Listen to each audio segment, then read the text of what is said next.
Season 1, Episode 2. We're still crowning champions. We crowned 3 yesterday. Hopefully we can get through the other 6 divisions today. That way, Sunday, we can have our UFC 250 pay-per-view, which see all these respective champions who win their belts, put them on the line. So, to kick things off, we're going to go straight into the number 1 seed as Aljamain Funkmaster Sterling is going to be taken on, if I'm not mistaken, Frankie Saenz, however you say that name. There you go. Had a feeling I was going to butcher that. Definitely did. It is a bantamweight matchup between Aljamain Sterling and Frankie Saenz. As always, we leave it up to these two men to go to war, the bantamweight championship on the line here. Both men touch gloves. And a nice spinning back fist to kick off the fight from Aljamain Sterling. And what is up, WWE Champ 2K16? Welcome again, welcome. So far we've had Juicier Formiga walk out as the undisputed UFC flyweights champion. We had the baddest man on the planet, Dan Severn, walk out as the world heavyweight champion. Just almost speared him, Saenz to Sterling. Wow. Pull out some wrestling moves now. That's him. I'm missing. Oh, and then we had Jessica Andrade tap out Kat Zingano to become the undisputed women's bantamweight champion. So now we have 6 more divisions. Lewis trying to take him down. Nice little Muay Thai clinch takedown. Goes Aljamain trying to turn it around. Okay, I'm liking it. Sterling immediately tried to go for a rear naked choke, and I put simple submissions on. I don't like this. I shouldn't have done. I thought I took it off.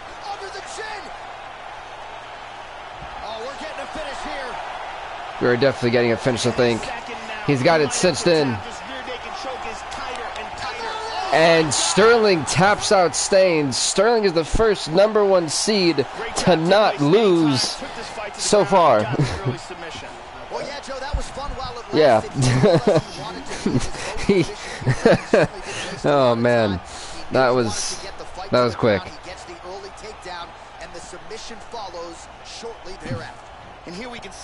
Well, that happened. It was one of those fights where if you blinked, you missed.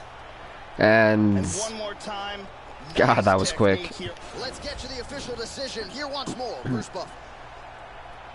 Ladies and gentlemen, referee Herb. It happens. Yeah, definitely. And what is up, Tim Joe? Alrighty. Aljamain Funkmaster Sterling, the first number 1 ranked fighter to not lose in the first round. So congrats to him. Frankie Saenz came in at 0-0, now is 0-1.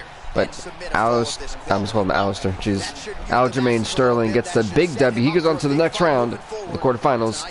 As next up, we have the number 5 ranked fighter, Rob Rogers, taking on Marlon Moraes, number 12. It's up next after one of the quickest submissions we've ever seen. Rogers Moraes, it is up next. Here in the bantamweight division. Are you ready?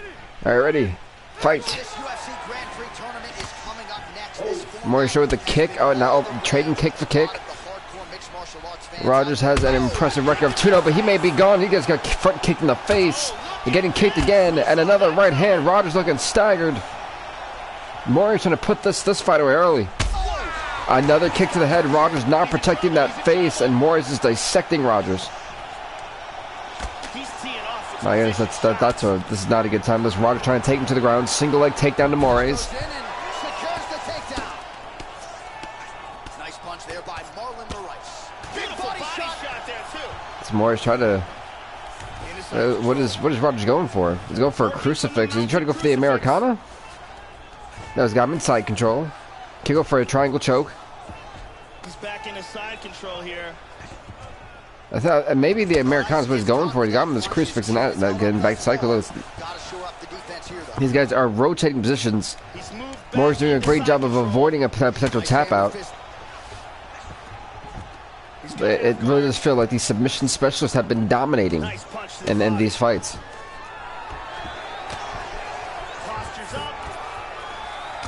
Rogers looking more ground and pound. He's in half guard here. Okay. That's a great counter by Moraes. Now to put him into a good position, Moraes right now, with those nasty shots, they said Rogers still not protecting the face. She's definitely going to come back to haunt him eventually. Yeah, if it did get stopped with this time, Rogers can turn it around again.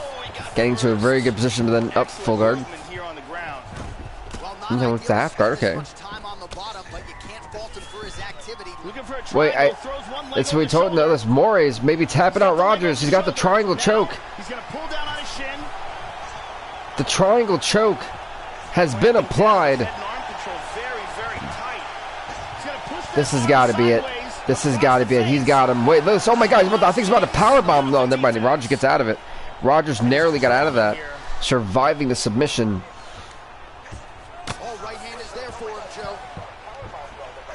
Wow. I'm glad my laptop wants to finally work. Excellent movement on the ground here. Hey, man, he's back on my laptop. That's awesome. He might get a finish here.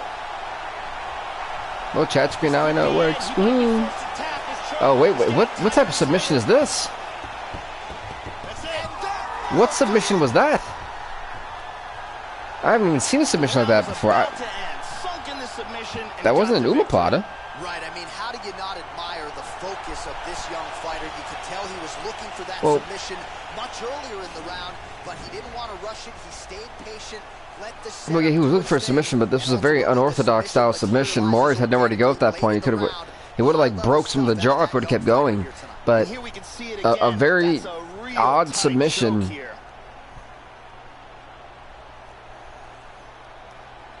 And here we see it again. Beautiful submission victory. I'm thoroughly actually stunned at how that happened. I was not expecting that type of submission.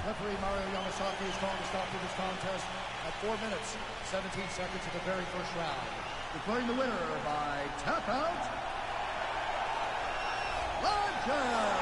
Congrats to Rob Rogers on getting the job done. He's going to go on to the quarterfinals.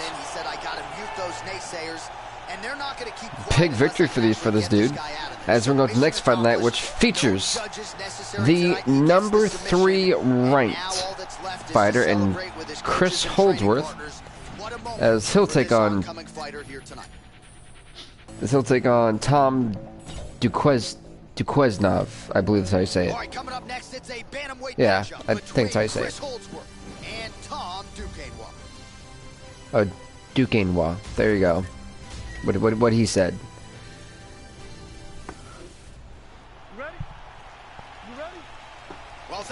Got both men touch gloves. All right. Oh, nice little jabs. So if that flying knee does rock him. Nice leg kick. Oh, a nice little shot. Okay. Oh.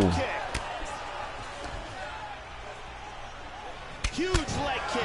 That was a nasty little leg kick. Big shots. See, both men kind of going with the fill-out process. He hurt him with that hook. Oh, okay. Trading jabs. A lot of people were thinking Holdsworth had this one coming into this fight, and we don't really know much about Tom Duquesnois. There we go, Duquesnois. That's how you say it.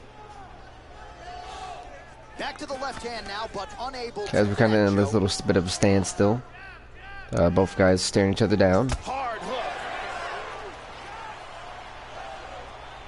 Caught him with a Oh, nice little stiff punch. Had a jab on it. A nasty jab. And busy as he looks to improve position here. Well, not trying to fight in the stand-up, question mark? That landed. Oh, kick to the side of the skull. Effective punch there by Duquesnois. That's constant. Like Duquesnois is actually, in my opinion, getting the best of Holdsworth in these stand-up exchanges. Both men kind of. Oh. Almost hits him with that left hook. They were kind of waiting for that first big move. I mean, both fights, the first 2 fights were pretty quick and and high pace too. This one's being a little bit more technical, strategic. Oh wait, maybe not. Look at this Holdsworth rocking. But I'm just calling Duquesnoy because Duke and Wah is just too much. Like trying to stop and pause that in the middle of that is not helping. Duke and Wah, it can kind of roll off the tongue. Yeah, there you go. So I mean, it can. Oh my goodness! If he hits it, if he aims for the head, I needed the head. Could definitely rock them. Holdsworth definitely staggered after Duke and Wah. That nice little shot.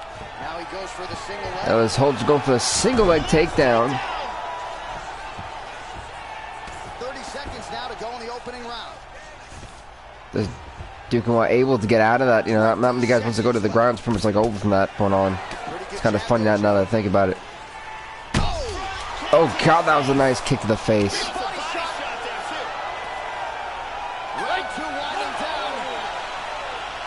Saved by the bell. That's the end of the round. You heard the horn, and it came just as he was stunned by a huge shot right there. Yeah, that was. I mean, that was a tough round to really call. Ken said that's a pretty even round. Oh. Nice job putting it all together. Let's get to the skull, okay. That bruise on his outer thigh is getting much worse. Missed the mark. Holden's getting a little bit restless in the second round. Oh, flying knee. Oh, that's got to be it. Dude, Duquesnoy needs to capitalize. Why do you move back? I don't understand. You got a guy down with a nasty shot. It decked him. A guy who's having a hard time really keeping up with it. This could be a massive upset if Duquesnoy can really knock out Chris Holdsworth, the #3 ranked bantamweight fighter in the world. Oh, again, he's tagging him up in this round. Are we looking at a knockout? He is in deep danger right now. Deep danger. Constantly a moving target. Oh, okay. That jab once again.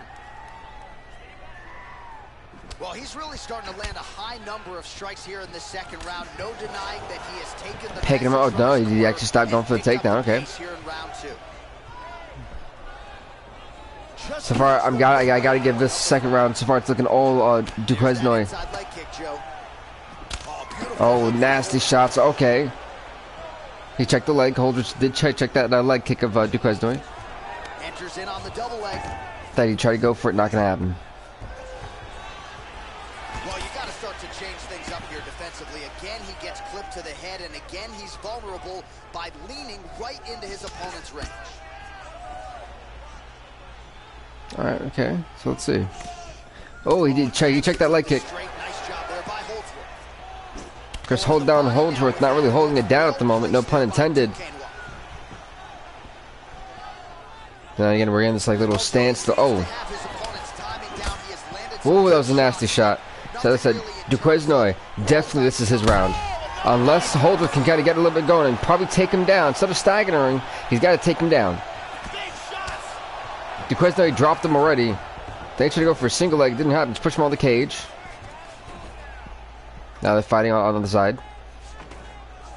Trying to get that position. This might be going to the third round if this continues. Oh, that's not a good little counter. Definitely gonna earn points for that. Duquesnoy definitely looks like the smaller guy in this fight. Definitely is. As we're definitely gonna be going to a third round. There's 2-1. Yep, they're kind of holding it off as we go to the third and final round. And if there is not a decision by those 5 minutes, we will be going to a decision. I think, like I said, for this one, you know, the last round was definitely Duquesnoy. I mean, Holdsworth had that one little hit and late in the round, but it's not enough for me to think that he's won it. I'm not sure how much more his opponent can take. Oh, how good is that? And if you're both these guys, you definitely want to take it out of the judges' decision. You don't want the judges to be a part of that of the factor. Sometimes, in my opinion, we've seen it before, where a lot of fights do that nasty roundhouse head kick. And what's going to do? Duquesnoy has got a man staggered. What he's doing? Not capitalizing. Oh, now he's got to fight. He's got to punch him. He's got to knock him out. but this Holdsworth's getting back up. But again, more good points for Duquesnoy. Holdsworth is struggled. He's rocked. He's reeling. Gonna turn it around. Okay. They're back. That's how they ended the last round in this position. Trying to get that takedown. Both men don't want to go down. Oh, he lets him go. I think he realized it was a stalemate and for Holdsworth. He would hope that the first one did go to his, but now he's got to get this round and a win. He's got to hope the judges saw it his way first round. Oh, and that's a little shot. That's a little three-piece combo.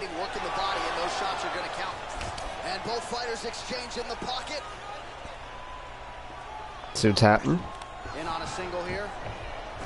Trail for single, but Duquesnoy wisely not going to allow it to happen. He throws the rest of his body weight on the cage. By the way, folks, the hosting arena for the bantamweights well, for the men's bantamweight division is the O2 Arena.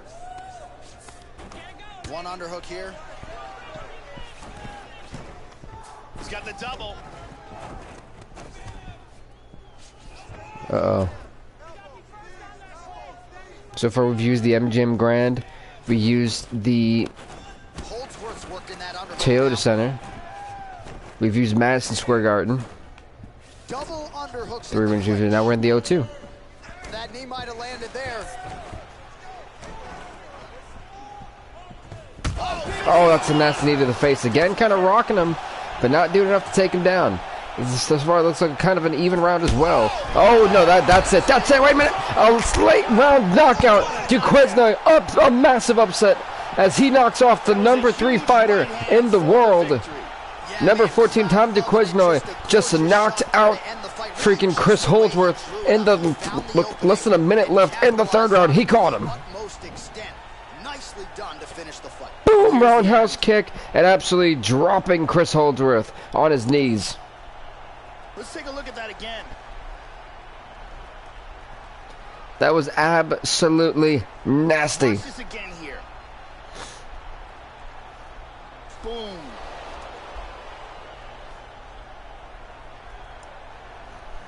So that was nasty. Like, that kick was flawless and knocked him out cold. He's sleeping. Oh, no, he's actually back up, but he was sleeping for a little bit. Knockout.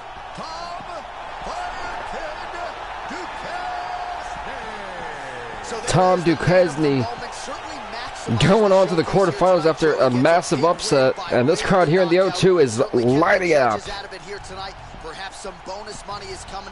And now he's got to win 3 more fights. He wants to become the bantamweight champion of the world.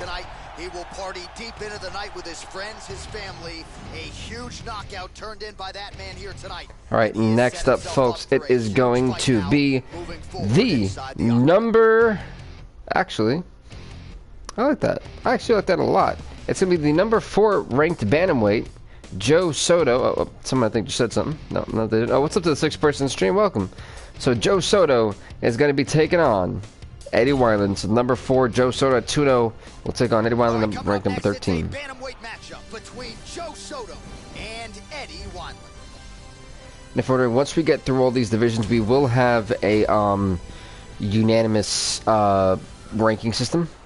Not unanimous, but it'll be a ranking system for all you guys to keep up. We'll keep it the top 15 at that point. The best fighters and then their records. If not, we'll put it for like 10 to really see who is trying to climb those ranks. I think it'd be kind of interesting to keep up with it and see how that goes and stuff. Soto gets caught with that punch. I mean, while we're in a little bit of a standoff here, they're staring each other down. No problem, no problem. Oh, nice little punch. So even though Soto is ranked number 4, a lot of people said they were shocked to see him at 2-0 to be ranked that high. And a lot of people are favored Eddie Wineland in this match. And I can't say that I blame them. I think Soto's going to have his hands full with Wineland. And I think if Soto were to win this fight, it would be a little bit of an upset, believe it or not.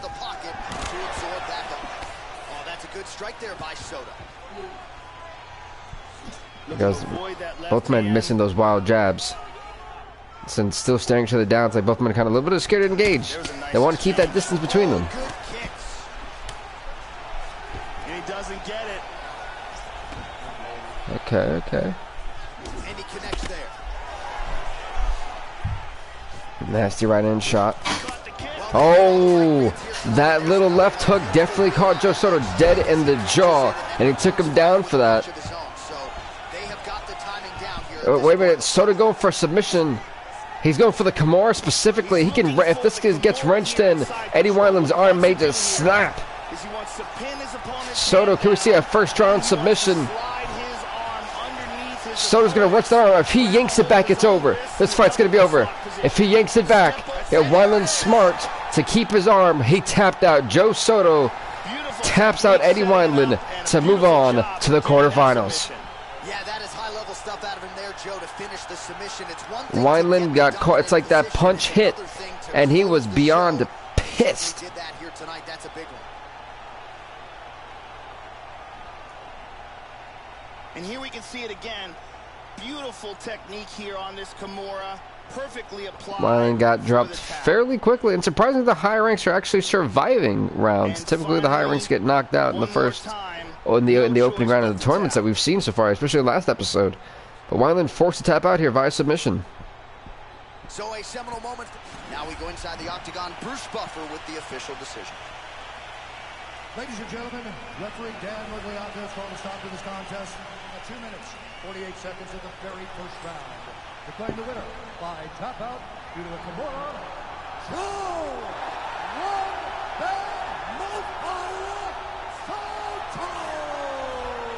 Soto! Congrats to Joe Soto on winning the fight. He'll be going on to the quarterfinals and barely breaking a sweat, but the cut on his nose, that's not going to be good.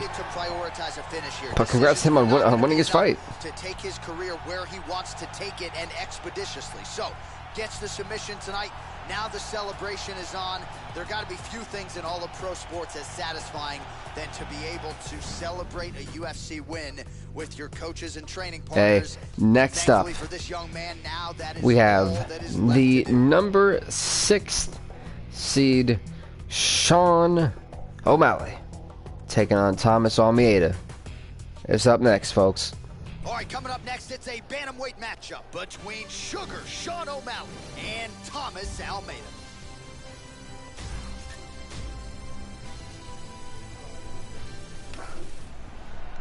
Are you ready? Are you ready? Fight. And we are underway. All right, so the Sugar Show is back live and in color. Sean O'Malley just missed wildly. I don't know what he was doing there. It's Almeida and O'Malley looking to really go to town here tonight. Waiting for this one to really get underway as both guys kind of just staring down at each other, not really engaging. Oh, that head kick was certainly an engage. These both guys are keeping their distance. Oh, that's a little leg kick. Oh, but O'Malley tried to, I don't know what O'Malley tried to do. I think he tried to fake and got caught. As Almeida caught him. And O'Malley's reeling. Oh, body kick attempt here, it's no good.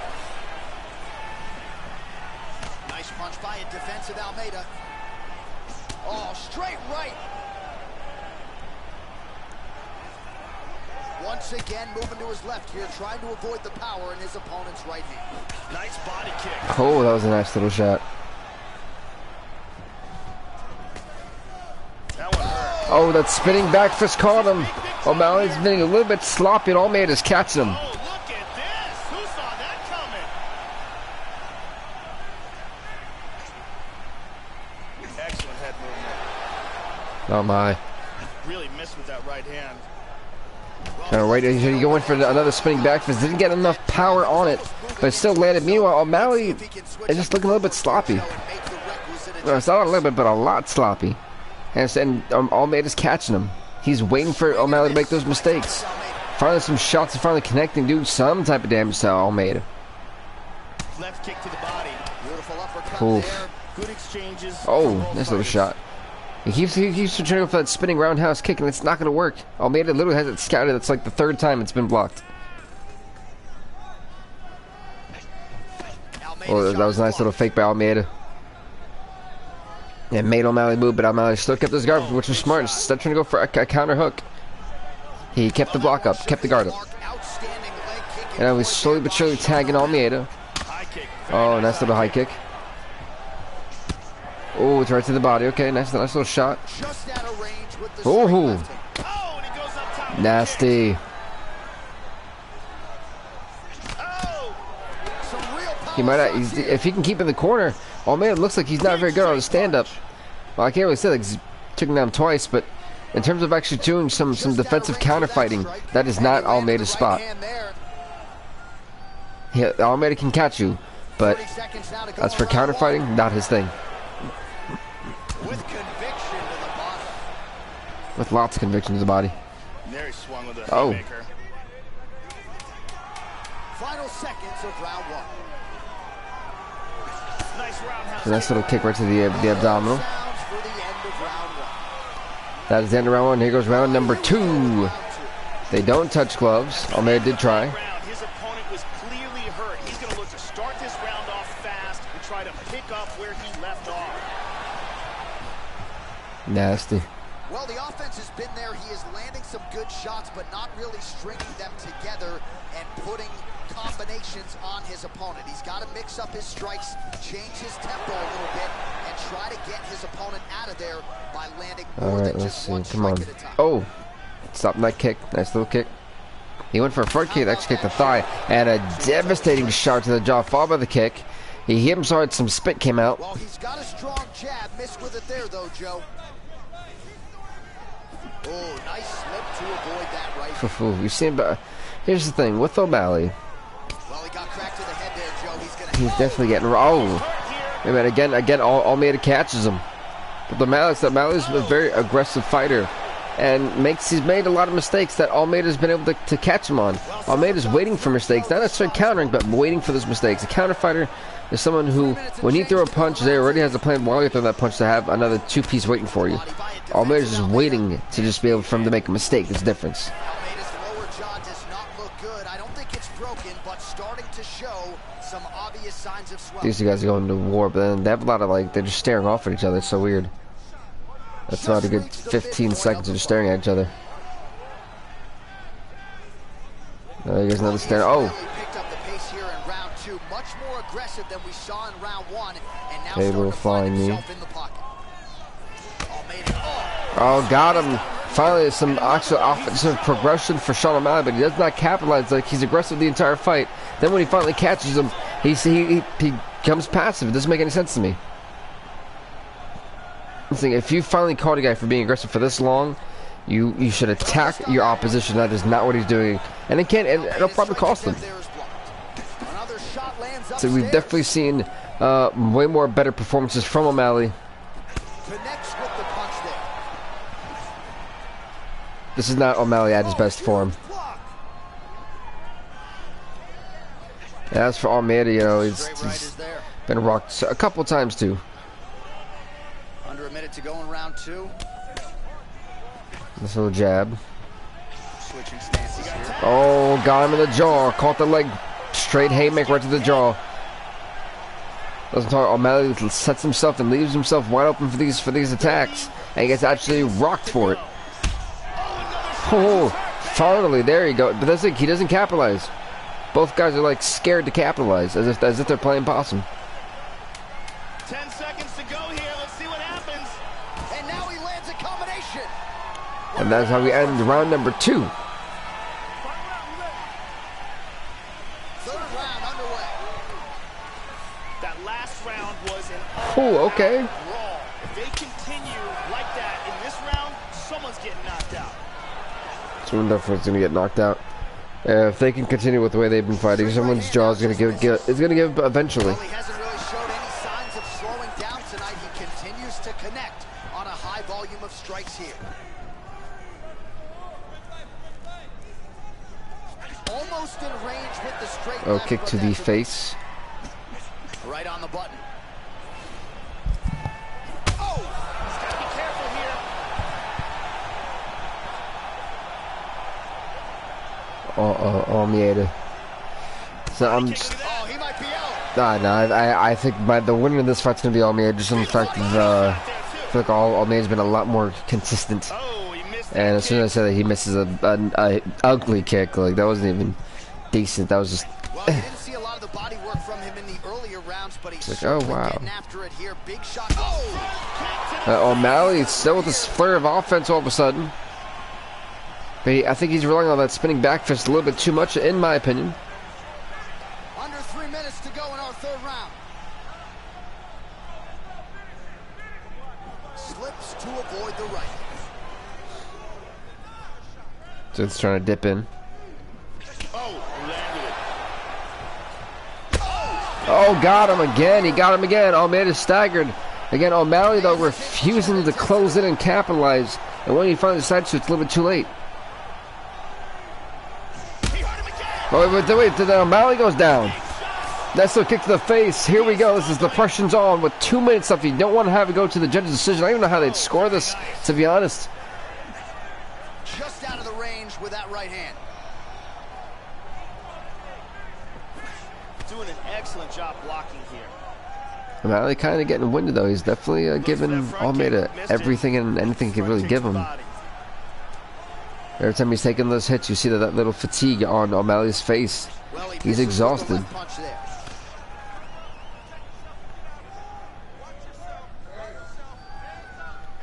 There's both guys kind of again in this like stare off. What's up, Herbert? What's up, Dumbflunk? Tried to land the punch, but a swing and a miss. Both he missed twice. Not good. Not good. You're seeing a very fatigued OMalley. I think he's trying to go to a decision. I think both guys really want to go to decision. They don't seem like, oh wait, that could be a deciding factor right there. OMalley's getting too patient. And now he knows he's really got to try to go in for a haymaker shot, a money shot. 8 seconds left. We've seen some crazy things happen. They go 15 minutes. It's going to go to the judge's decision. Honestly, I don't even really know who you kind of give this fight to. See what the judges say. Unanimous decision. 29-28. Wow, that's not at 1 point.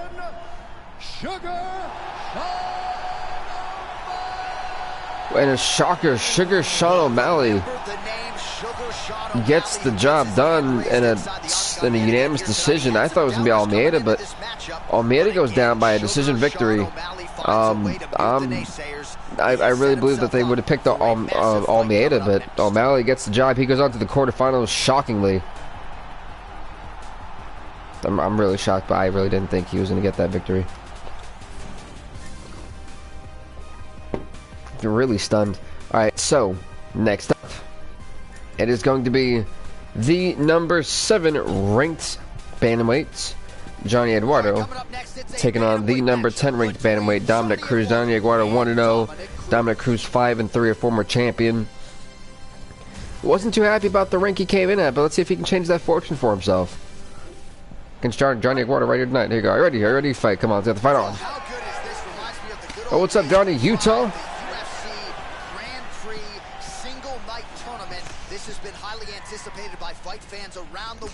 In the first ever episode that we did, Dominick Cruz was fighting twice in that night. I think it was one for the bantamweights and one for the featherweights. They wound up winning the bantamweight one, then losing the other one. It was extremely funny. Because I thought I picked someone else, and then I happened to pick them twice, and was like, oh, that wasn't supposed to happen type thing. It still did, and I think it's one of the more memorable moments where I was like, oof. Nice elbow. As Eduardo really trying to go aggressive with Cruz. Cruz still not really doing much. Oh, he's got those small jabs in, but nothing too crazy. He's really got to keep trying. Look at this, gonna pick him. Oh, never mind. Didn't go for the takedown. Ooh, nice little kick to the face. Just over 3 minutes to go, round 1. So uppercut, okay. Battling for hooks. Trying to turn around, trying to take down with like a mini suplex. Eduardo gets the double underhooks. I see he's got him up again, but I said there was that tight clinch. But I said he hasn't been able to do anything with these clinches. They're battling it out. Double underhooks now in the clinch. Back to I'm trying to find like side stepping kind of. So confused what he's trying to do because he's not. Okay, they let go after a really weird position in the clinch. No guy's willing to give up yet. How about that chin? I think if they're gonna have to really surprise, catch him off guard, surprise him. As we're getting, that was what a lot of the stand, like these guys are a little bit scared to fight today. Like roundhouse kick. Oh, okay, finally some actual jabs are connecting. Like we're getting a three-piece. Oof.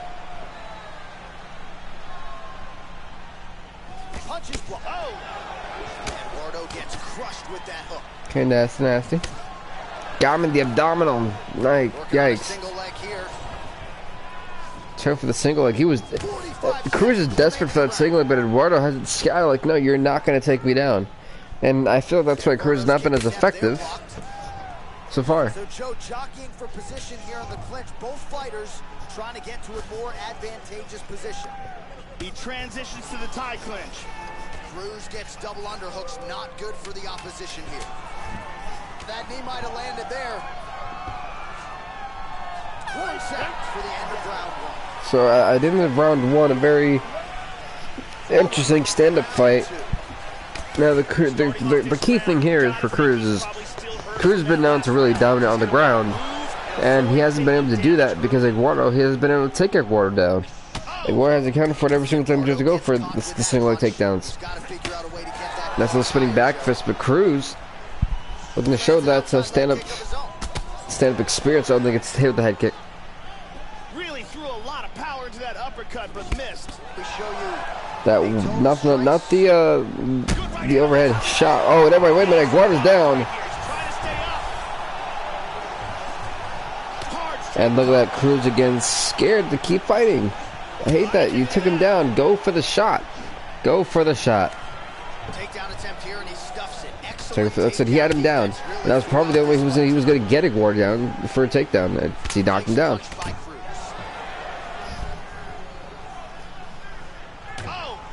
All right, kick to the head. Ooh, nice little shot. Spinning back fist. Got him. So these guys are going at Superman punches blocked, by the way. That one hurt. Like trying to go for the overhead kick. Yeah, the little karate kick. Decked in the face for that.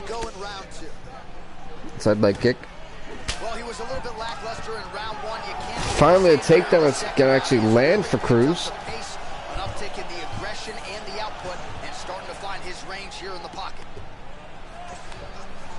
He lands a big shot from the bottom. So, oh, wait a minute. Eduardo with a guillotine. A guillotine on Cruz. He's trying to yank it in. Can Cruz get out of this is the question. Cruz about to get guillotined. Slide his forearm underneath the chin. Did he get it? No. Cruz gets, he narrowly gets out of that. He narrowly got out of that, folks. Wow. Lands flush with that right hand. Cruz's lower jaw now, Joe, started to show some signs of swelling.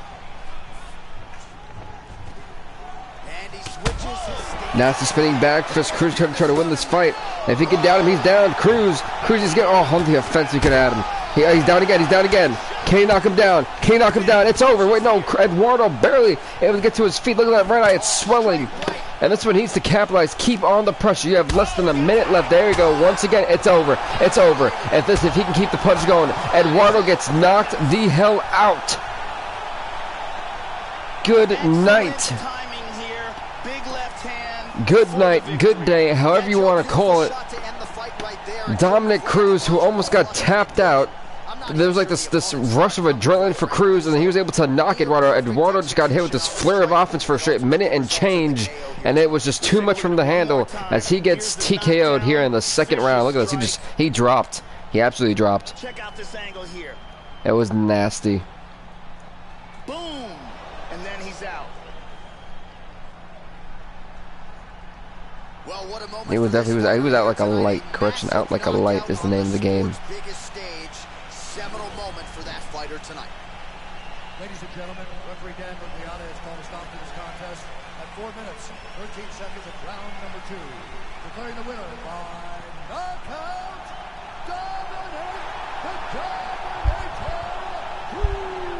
Dominick. Congrats to Dominick Cruz on winning the fight, and he's going to the quarterfinals. As we have 2 more fights in the first round. Seems like Cody Garvin, one of the There's as they're picking him up here.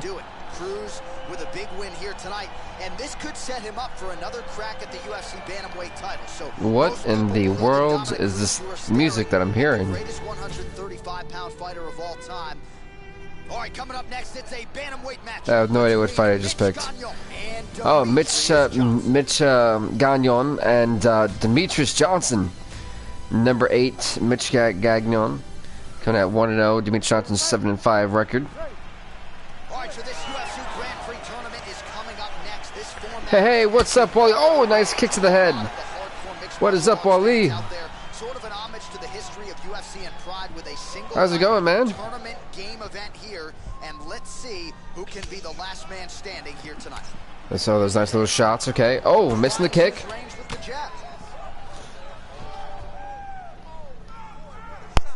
Attempts a big hook to the head, but misses.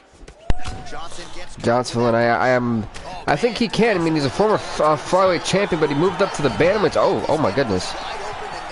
And you know, at 7-5, he comes in at the 9th ranked seed against Mitch Gagnon, who is the number 8th ranked seed. But I think this could be Johnson's main state division. I'm good. Work today. Hey, how was work, man? How was work? And yes, UFC. I agree. Oh my God! Wait a minute. The guillotine choked. Mitch Johnson may be choked. Mitch. Oh my God! He's got it cinched in. Folks. Demetrius Johnson really got to pull out a miracle. Will Gagnon tap out the former flyweight champion? He passed out. He passed out. Demetrius Johnson. Oh, is he alive? Great job in getting this fight. Busy at Publix. Oof. Oh my goodness. I feel you, man. Publix is. I probably heard Publix is rough right now. My goodness, was that even 4 minutes? We were just about to hype up Demetrius Johnson, and then he tapped out. Oh, no, he didn't tap out. He passed out. I can't even see. Yeah, I'm a little bit upset. Johnson lost. Ooh, Johnson goes to 7. So he's got to be careful with that record. That record is not being friendly for Demetrius Mighty Mouse Johnson. Well, congrats to Mitch Gagnon, barely breaking his sweat. That guillotine choke really just knocked Johnson out cold. Like good night. Wow.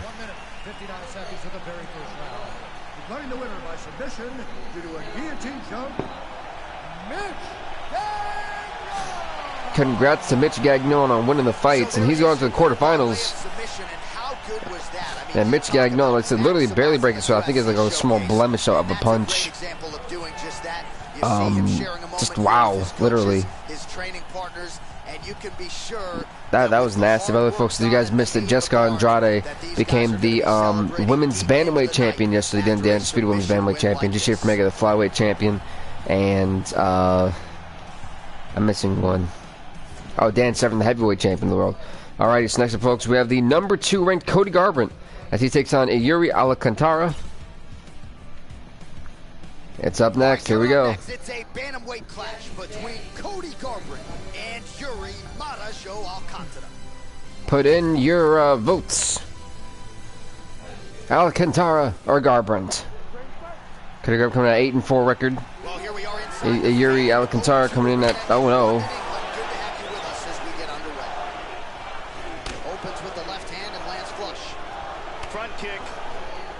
Crowd chanting actually for Cody Garvin. Wow. Oh, and he tags him with the straight. Nice job there by Alcantara. It's funny. You look at a guy like Cody Garvin. He's relatively small compared to the other bantamweights. It's like he barely passes off as a bantamweight. This is a bit of a chess battle here. Alright. Okay, Okay, so right now, by the way, folks, we're in the O2 Arena. Wanted to put that out there. There's a swinging.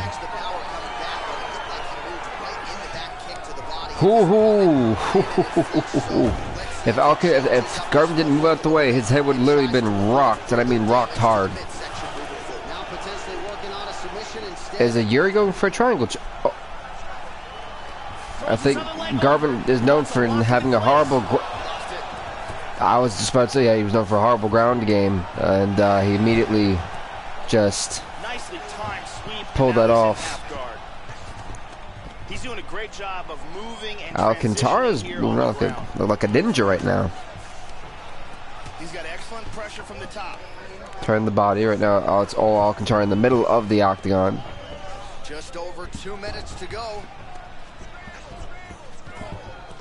Now he's in full north-south here. He's moved back into side control once more. Okay, oh, nice little shot. Trying to see what these guys are doing position-wise. As Garvin trying to get back to his feet, it looks like, yep. Closing the distance here. And does that now. They're back in the clinch. Garvin's got double underhooks. I think Garvin trying to win some points for a takedown. It's not really happening. Is Alcantara not gonna give that up to him? Oh, nice change up on the tempo. There is the hook in the clinch. Lands by Alcantara. They separate. Oh, they shove off. Okay, okay. He's looking for that left hand. Alcantara missed wild with that spinning back fist. He has to take that. Wait. I think I put it to Kimura. Yeah, put it to Kimura. This has got to be. There's no way Garvin's going to be able to get out of this. What a great counter that was from Alcantara, who had the armbar. Scotty and Cody Garvin, the number 2 bantamweight, was forced to tap out from that Kimura submission. Alcantara caught him. Cody Garvin got too aggressive, and it just cost him. Yeah, you've got to admire the focus and the it cost him hard. Getting the finish. You could tell he was in hot pursuit of that submission much earlier in the round, but he didn't want to rush it, so he sets it up beautifully. Number 2 and number 3 ranked bantamweights both lose in the opening round, but surprisingly, number 1 survived. And let's watch it here one more time. Here's the buff with the Yeah, it was an extremely smart play from Iuri Alcantara, and still keeping Brazil alive in the bantamweight division here in this tournament.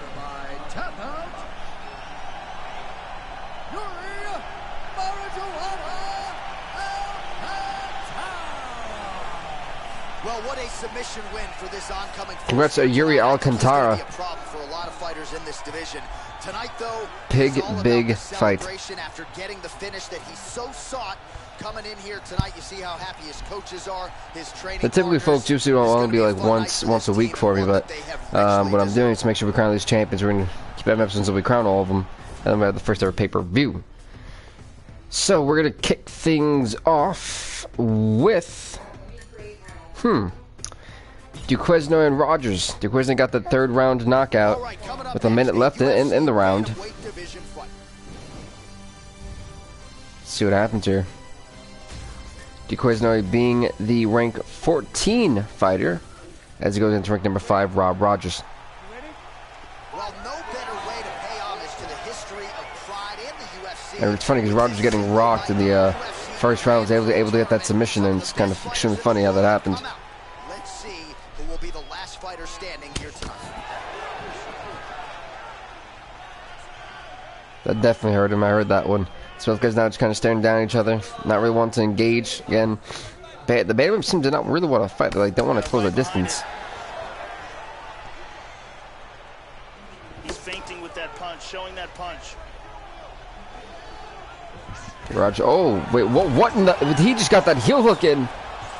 Oh, no, he didn't. No, he didn't. Duquesnoy wisened up to it and did definitely check that leg kick. Oh, slips the punch there, Joe. Let's get a little counter by Duquesnoy. And he's going to try to take the back. He's trying to take the back. Didn't really work. He's going side control. Oh, the knees to the abdominal. That's really how you take any power and wind away, and the breathing makes it hard to breathe. He hip escapes from the full mount. Look at this. Rogers now with the counter. Now he's into that side mount control. Now he's in guard. I think he tried to go for a guillotine. And he connects with the punch. Nice combination of strikes from the full guard. That's the full guard. Uh-oh. Pretty good work with the strikes here off of his back by Duquesnoy. Joe doing a nice job here, staying busy from the bottom. He moves to half guard here. Trying to mount. He's got it. Full mounts. He is getting the full mount. I think he's gonna go for another. Now this Rogers trying to go for Kimura. He got a first round tap out. The last and the opening round. That's how Rogers tapped out Marlon Moraes, and now is Duquesnoy refusing to tap out. One of the few fighters who've been able to get out of more than one submission, in all the tournaments combined.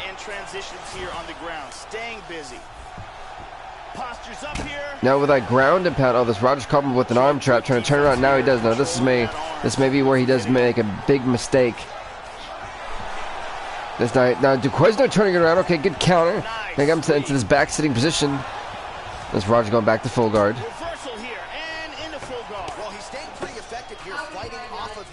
Duquesnoy, if he was smart, would try to get back to the stand up. Don't want to be down in the ground any longer. Oh God, that was a nice little shot. But he needs to go back to fighting. He could have decked Rogers there. Could have knocked him out. He was out cold for a while.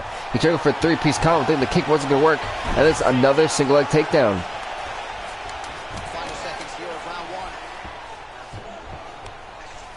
Very interestingly even rounds. It'll be hard to score that one. It's going to round number 2. Round 2 here.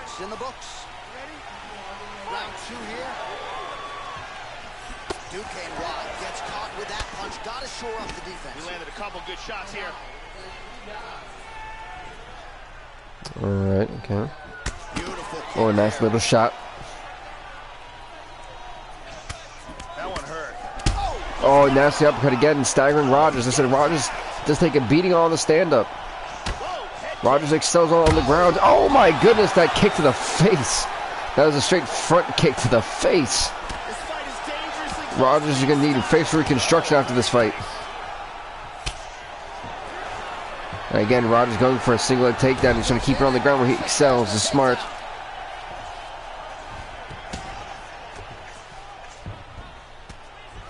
It looks to me like he's trying to turn towards either side. Okay, uh-oh. And lands the left there. Full guard This now. Rogers and Duquesnoy really trying. Duquesnoy trying to hang in there and survive.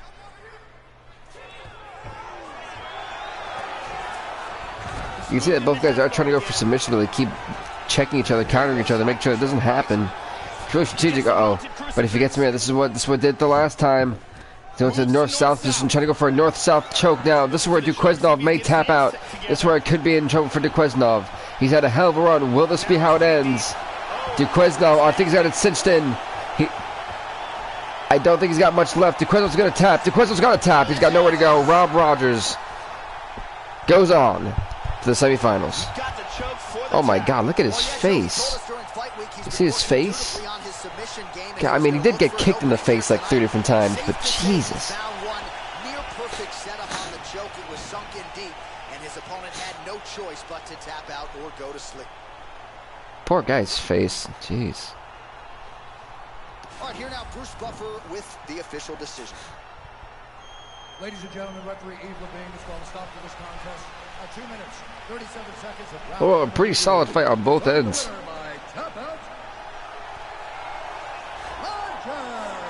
Congrats to Rob Rogers.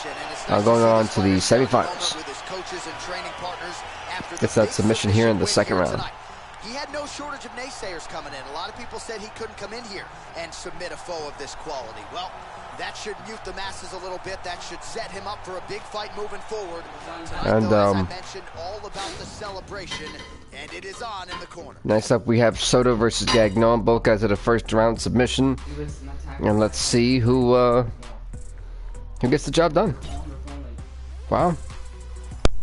All right, coming up next, it's a bantamweight matchup between Joe Soto and Mitch Gagnon. Joe Soto, the number 4 ranked bantamweight. Mitch Gagnon, number 8. Be an interesting fight. Are you ready? Are you ready? Fight! Gagnon in the red, the Canadian. Soto in the blue. Single night tournament. This has been highly anticipated by fight fans around the world. And remember, if you sustain damage, that could affect you later on. Alrighty. Oh, nice little jab. That's no uppercut. Okay, these two guys. This may be a war between the two. Both guys who seem to be really good on submissions. Both guys throwing potential fight enders here in the early going. Pretty good shot. This guy. Wait, he got him. He got him with the Kimura. He caught him. He went for a takedown. Soto had the counter and applied a Kimura lock. And Gagnon may immediately regret this decision. And Gagnon taps. Gagnon taps. He tapped. Joe Soto goes on to the semifinals. Mitch Gagnon made a huge, huge mistake by going in, trying to go for that takedown. And it absolutely just cost him big, folks. It cost him big. He knew his opponent would know what was coming. It was going to be takedown attempts in bunches, but he couldn't stop the early shot, and he certainly couldn't stop the submission. So Mitch Gagnon taps out in the first round because of the Kimura lock. Beautiful technique here. That Kimura we see get used more and more, and by far it was absolutely shocking. Technique here on this submission.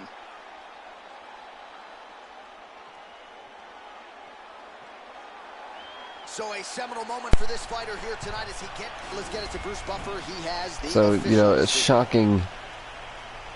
shocking result that was in some forms way too quick. Wow. Really just kind of like a wow.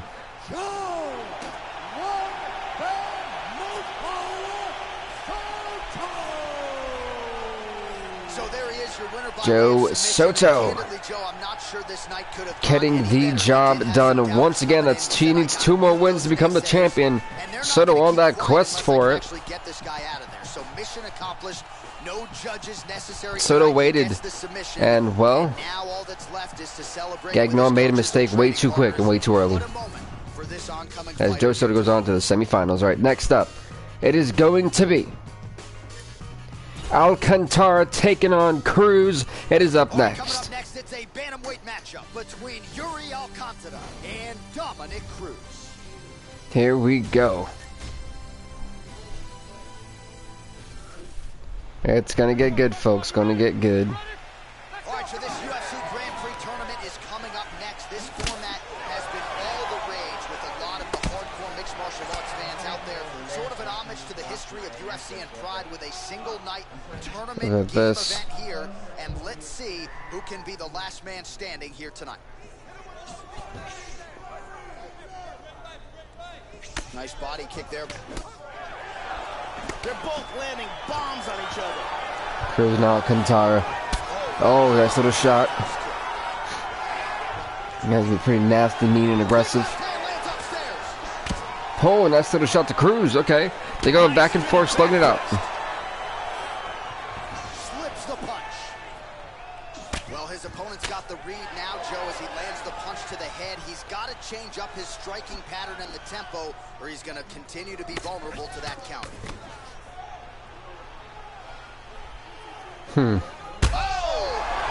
Oh, what a spear. Now they go for a spinning back fist. Went for a spear.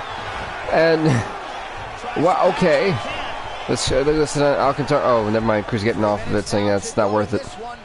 Don't know if I agree with that decision, but okay.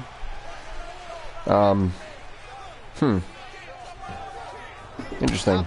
He had that spinning back fist that round and went for the spear. You thought we did a little bit more with that takedown he had, and gave up on it. I think a little bit too quick, in my opinion.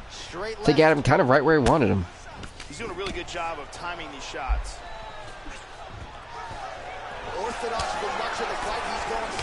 Oh, that one for supper all in the Cruz. Cruz getting rocked. Doesn't want to make a mistake like some of the other fighters have. Oh, wait, the spinning back fist hit. This is going to be a slug out brawl. This is going to get good. Trying to pick him up. He moves to the Muay Thai right to the abdominal. Oh, the midsection. Getting tagged. Now with the knee, another knee. And the face is not looking good for Alcantara. Can't get out of this position with Cruz. Beautiful body shot there too. Finally getting the block in. 1 minute. Kicks the right leg, but barely. And did some significant damage. And just inches away from landing one of those big single leg, double leg takedown. Wait, what happened here? Pins it down from here. He's looking for the Kimura. Cruz, he's going for a Kimura. Cruz has got to try to find a way out of this. He got to hang in there. He has got to hang in there. That's 15 seconds. If he can hang in for 15 seconds. Cruz is going to be able to do more than that, and he gets out of it. He's freed as he goes on to survive. He didn't even speak of it for men to survive to the second round. Second round underway. They touch gloves. Oh. That last round was absolutely insane. Both guys hurt on multiple occasions. If they continue it this way in this round, someone's going to get knocked out. That's the most sounds. Dominick Cruz realized he was in a lot of trouble. Will and intelligence cannot be defined. He's an ever-improving fighter, and he's one of the most difficult fighters to land shots on in the UFC. Total strikes. Nice kick. Nice kick to the face. Well, he gets cracked to the head there, Joe. He continues to be vulnerable by leaning in. He's almost moving into the strike at this point in time. You got to get that head off the center line. Kind of like an uneventful second round so far, except for that head kick. Now the guy's starting to finally fight. He faked that spinning back fist, faked it. Oh! Big shots exchanged in the pocket there.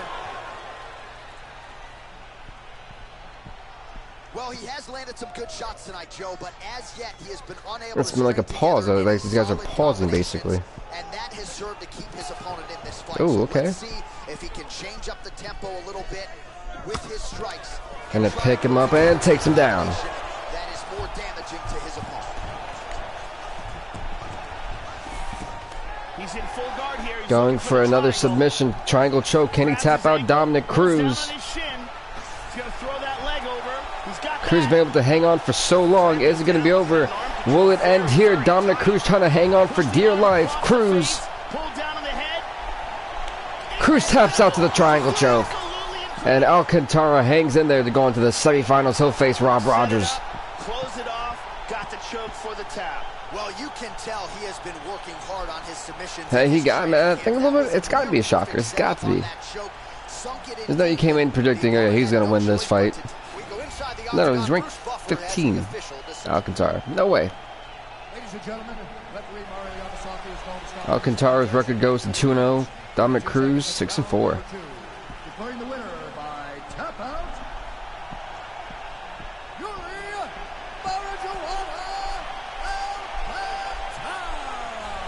Congrats to Ahwahnee Alcantara. He goes on to the semifinals to face Rob Rogers. And next up, prioritize a finish here. Decisions were not going to be enough to take his career where he wants to take it, and expeditiously. So, gets the submission hold on, tonight. folks, hold on. Now the celebration is on. There got to be few things in all of pro sports as satisfying than to be able to celebrate a UFC win with your coaches. Except we have Sterling versus OMalley. Aljamain Funkmaster Sterling at rank number 1 will take on rank number 6 Sean OMalley. And Sean OMalley. Sterling broke the if you're ranked number 1 you're gonna lose curse in the opening round. Can he go further? Is the massive question. That's what we are all waiting on. Let's see who's gonna get that final spot in the semifinals.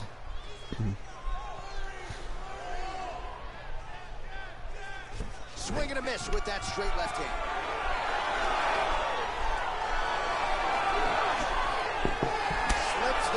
Oh, got him. And lands a good shot.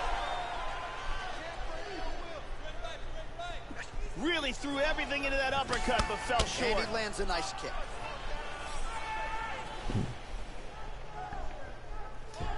Kind of waiting for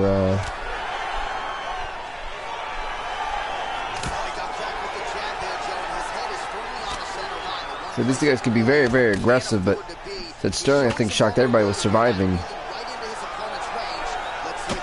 Oh, nice little spinning back fist. Okay. What is up, Mohamed Tahir? How's it going, man?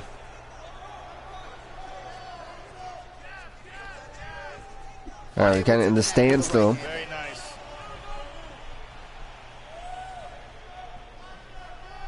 And kind of staring each other down. Okay. It's like there's pauses. It's like they're waiting to see if one makes that mistake, one's going to close distance, and it's not happening. These guys are too smart for that. Nice punch by OMalley. So OMalley, in my opinion, I was kind of shocked when he did win his by that unanimous decision against Thomas Almeida. There you go. I was like, we just went through this fight. How am I like Thur? Oh, that was a nice kick to the face. This fight is dangerously close to being stopped. He didn't miss with that uppercut. He definitely did not miss at all. Body kick, look at that. Kick to the face. Going back to that jab, keeps throwing that jab, but unable to land. How about that? Oh, and now Sterling's getting rocked. Sterling is definitely rocked. He's hurt.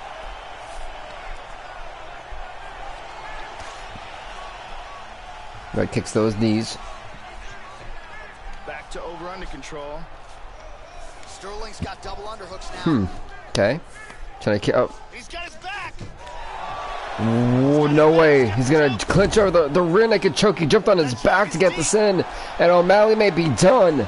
That rear naked choke was nasty. Oh, God. Since then, OMalley's in trouble. OMalley tapped out wisely. OMalley tapped out. Aljamain Sterling makes Sean OMalley tap out to go on to the semifinals.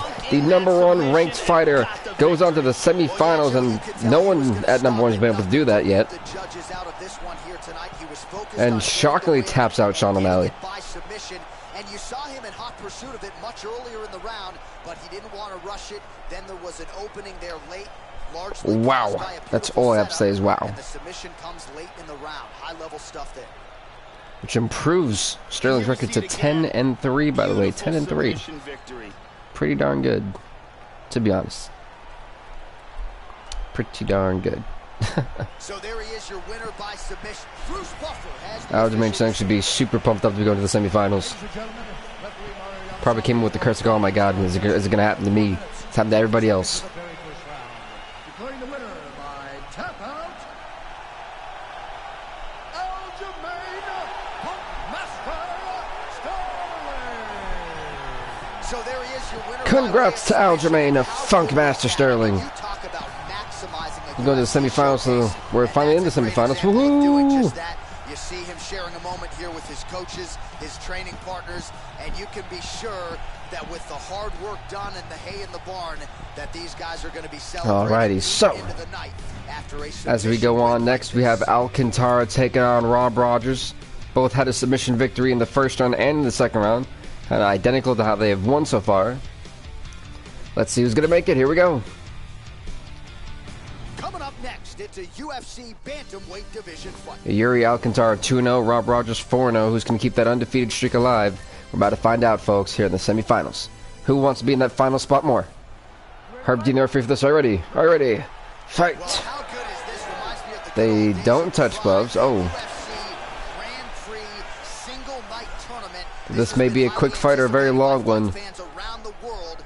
Rogers has been known for getting his behind whooped and then getting a submission on it later on in the round, so that's how his first two fights have went. On the stamp, he has not done very well. Spinning back fist.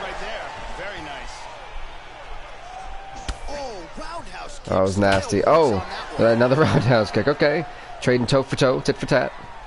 Well, if you're going to leave your body that wide open, you're going to pay the price, and he certainly did there. Okay, does not actually want to go on the ground with Rogers. He countered that. Said not today. To be honest, I can't say that I blame him. You know, the crazy part is everyone that's in this tournament, that's left in this tournament, can all tap you out. Let's see what's that. Look at this, a nice single leg takedown. So Yuri Alcantara has gotten a lot of triangle chokes, side control. Beautifully executed sweep. Excellent move. A lot of people have tried to tap out Rogers so far. He moves in a full mount. Going for an armbar? Is Rogers going to tap? Looks like he's got that armbar locked in tight. That's an armbar. I've never really seen an armbar like that. Oh, this is not good at all. He's got the arm wrenched in. Alcantara makes Rogers tap out. Alcantara goes on to the finals. An excellent job in setting up the armbar and getting the tap. Right now, if you're from the country of Brazil, you've got to be super excited. The fact you could have 3 champions from Brazil right now. To the fact that Alcantara just made Rogers tap out. Wow. And one more time from this angle, we can see that armbar locked in tight. Rogers up his first professional loss, now 4-1. Alcantara going 3-0. And finally, one more time. Told you folks, it's all about who wants it more.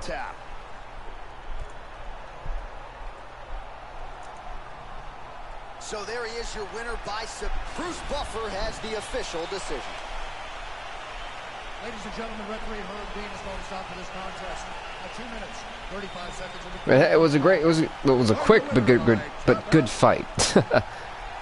That's better. I was like, yeah, it's a great. Like, it was a little bit too short to be great, but you guys get the point.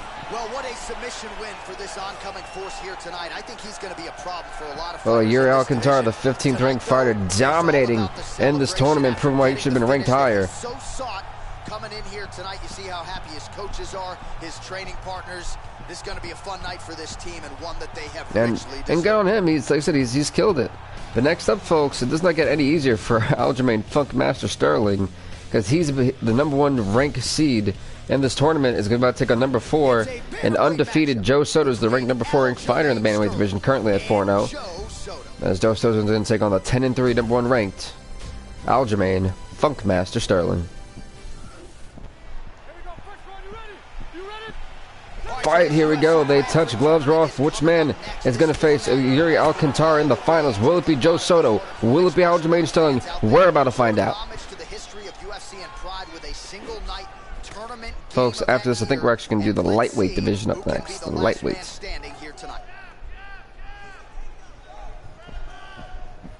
And then we'll go into the light heavyweight. The guys, both men are stand up, they're trying to not make that mistake, and you see there's a little bit of feel like, oh, this guy could tap me out, oh, this guy could tap me out. So both guys really don't want to make that mistake right now to engage in a potential issue that may have him tap out. They don't want to risk that, and you can't blame them for that. They're like a big jug that I'm drinking out of right now. I make sure that I keep hydrated for this commentary, and the fans kind of want to see some action. So both guys a little bit scared to make that mistake.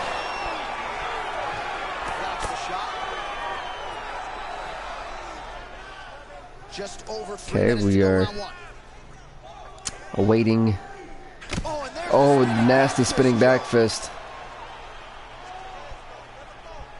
Try to establish that jab. Woo! Huge left shot. That was a nasty left shot.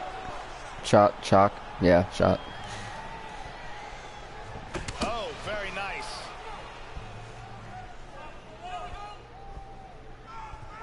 Tries a big hook to the head, but misses. Both guys exchanged. There's a lot of, the blood or sweat that it's like their spit just kind of got punched out at both men, and so they're both not necessarily doing much. They're both. Oh, that was a nice reverse spinning heel kick. You're using the heel of the foot for that. So both guys slowly but surely biding their time. They're not trying to make those mistakes. They want to go into the finals. Who's going to do it? Oh, hey, what's up, Madden King? Yeah, I haven't missed anything, man. I haven't missed anything. What's up? We're actually doing the men's bantamweight division right now. Jessica Andrade became the women's bantamweight champion, undisputed bantamweight champion. You there for the fight when Juicy or Formiga.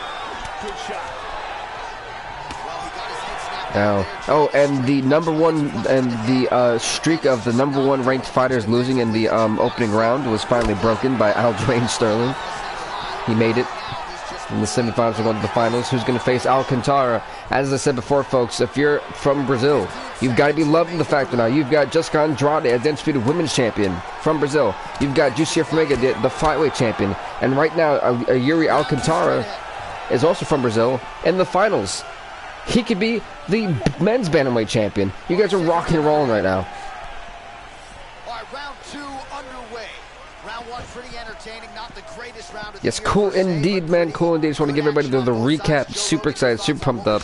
I'm hoping that I can get through these 6 divisions by 6 o'clock. That way, on Sunday, we can actually have the first pay-per-view, and then we'll keep it at just one episode a week unless it really blows up again.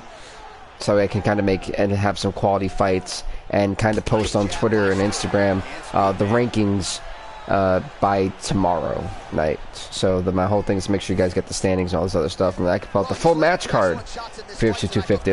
As me and the fight committee are trying to make some matches. Not matches, but fights. And I'd probably just hit a whole bunch right there. I'm telling you, this fight, these guys are very scared to engage. Both of these guys know they could easily submit each other, and they don't want to make that mistake. And it's gonna cost them some massive points. This semifinals fight has not been the most redeeming, if you know what I mean. Soto and Sterling both scared.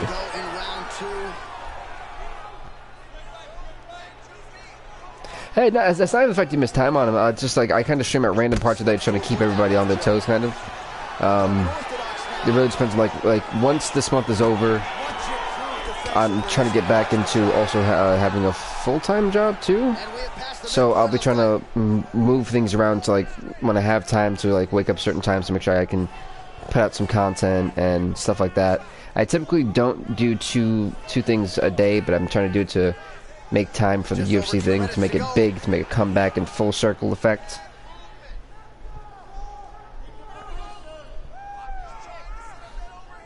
Yeah, I'm telling you guys, these two are scared a bit to fight, and it's kind of interesting to see that. Like they're afraid to do the fight itself. They don't want to go on the ground, and they're afraid to strike on their thing. Yeah, my schedule is random, and not necessarily random. It's just like for right now, if like for this month, it's definitely random from all the stuff I got going on. But after this month, it'll be a pretty much set schedule. For the most part. Now he is taking control of this second round. Because like whenever I make content, I try to have that as consistent. So like my things that aren't live, that'll always be the same.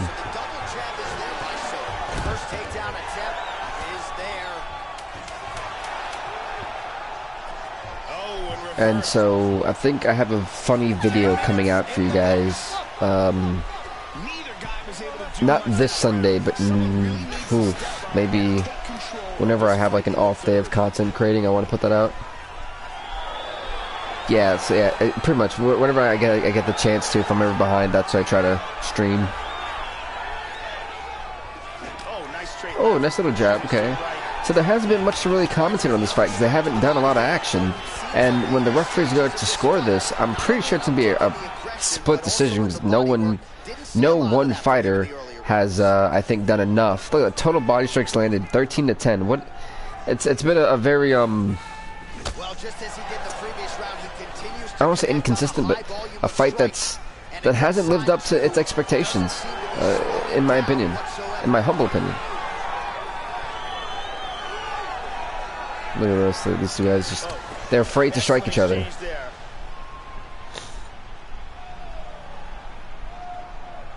See, now what I'm really waiting for is Madden King's golden predictions. He killed it with the heavyweights. The flyweights, not so much. That one hurt. The women's bantamweight he didn't do too bad with. There you go. Finally a takedown. And the Soto, that's what they were scared about. This exact reason. This is the exact reason they were scared to get. That's why they didn't want to engage. They try to keep distance for this exact reason. That little lock is in, and if Soto can't go in, this Kimura's going to be it. And he broke the arm. He broke the arm. The referee had to call. His arm's done. His arm's done. He broke Joe Soto's arm. Aljamain Sterling is going on to the finals, baby. The #1 ranked fighter going to the finals, trying to break the streak and become a two-time champion. You know, I've never really seen an arm snap like that, and that was absolutely just a little bit disturbing. The arm just is hanging, it's dangling. It's that means a ligament has to be torn for it to just limp like that. This is the men's bantamweight, correct?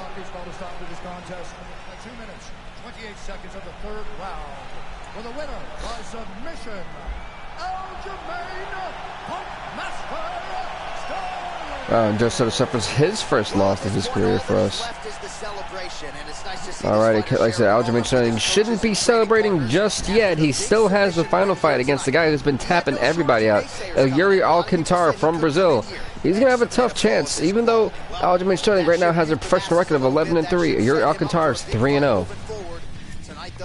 Sterling and Alcantara, folks, in the finals. Who will be crowned the men's bantamweight champion? That next division, it's prediction time. I like it. I like it. Aljamain Funkmaster Sterling, Iuri Alcantara. One of these men will be your undisputed bantamweight champion. They touch gloves, show that sign of respect. Again, hopefully we don't get a fight of two guys afraid to engage.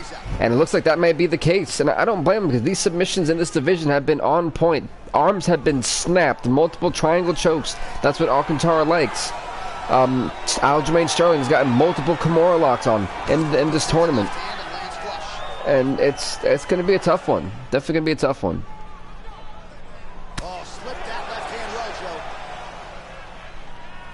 So I really look forward to seeing what these guys have in store. You know, how much more do they have left in this amazing Grand Prix that we've had for this championship.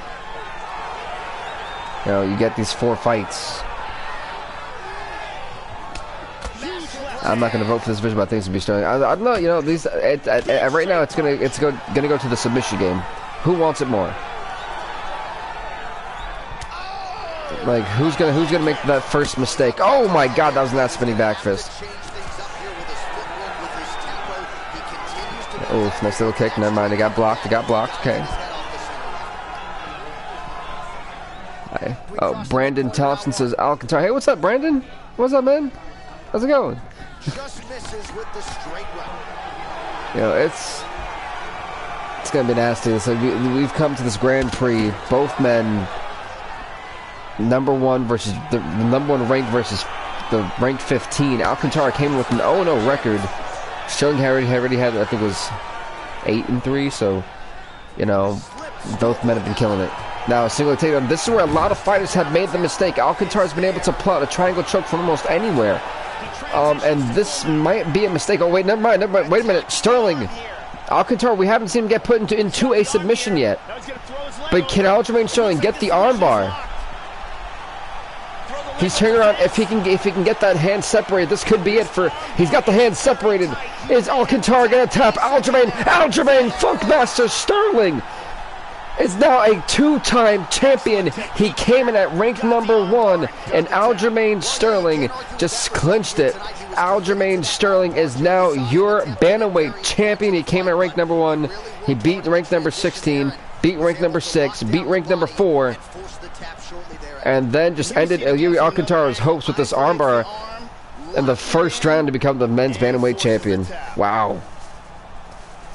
That it literally was that quick. That's gotta be heartbreaking for Alcantara, who stopped so many fighters. The part where what hurt Alcantara was that he allowed Sterling to get to that top mount position. And that's typically where he'd catch him at full guard and apply the triangle choke, but he couldn't stop him from that. Declaring the winner by tap out due to an armbar.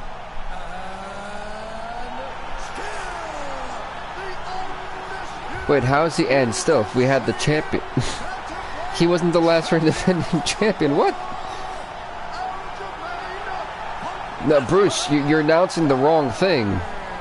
Well, Aljamain Sterling in this tournament now goes to a 12-3 record and is your men's bantamweight champion. Congrats to Le Champion, if you will.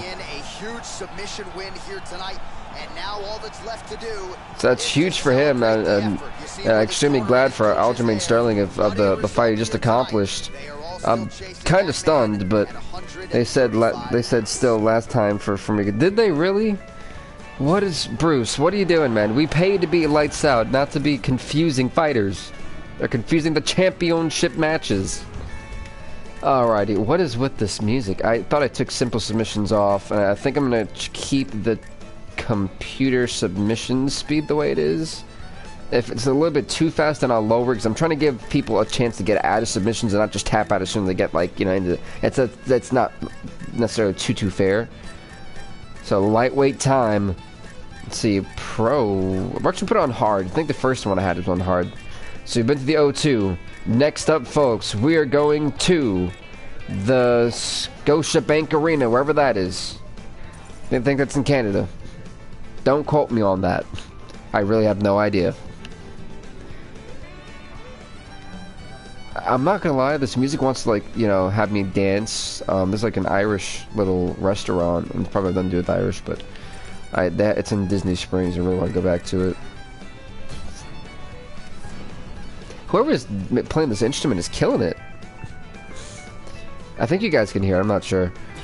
Alright, so rank number 1, Michael Johnson. This division was interesting, man. I really did scratch my head on a lot of things with this division.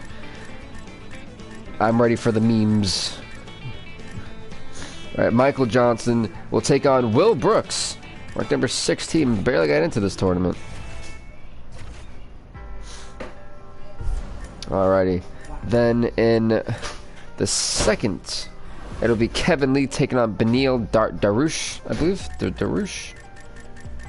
Correct me if I'm wrong. Yeah, we can. Okay, awesome. You guys can hear.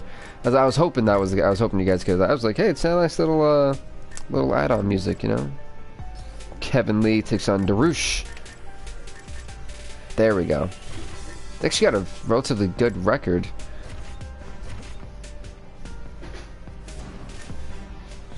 Right, then we had number 4 come in. Mr. Bruce. I put Bruce Lee in the lightweight division. Okay, Bruce Lee's in the lightweight division, folks. Bruce the Dragon Lee. You heard that right. I completely forgot about that, like, on so many levels. I thought they could have gave him a better record. Not a better record, but a better, like, rating than they did. He's going against Kabalov. Where is Kabalov? There goes Kabalov. I think Kabalov was actually in the Premier Fighting League 2019.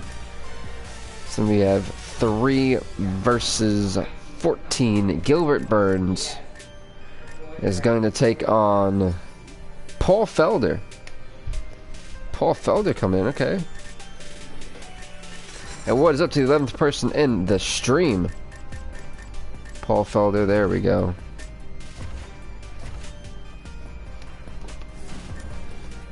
Alright, so let's see. Next up, we've got good old 6 versus 11. So that 6, it's going to be Eddie Alvarez, who we just passed, as he takes on Bobby Green. I'll tell you folks, kind of like one of those meme ones, I'm telling you. But to qualify, it was hard to get people to qualify for certain divisions. This was kind of one of them. So many people who are in the lightweight and the welterweight and stuff. Alright, so then we have, on this side, 7 versus 10. It's going to be Albin Mercier versus Chan Sung Jung. Where is the man himself? There he goes.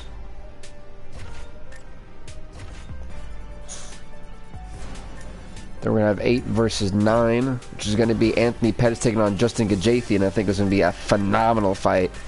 I'm super pumped up for that one, Pettis and Gaethje.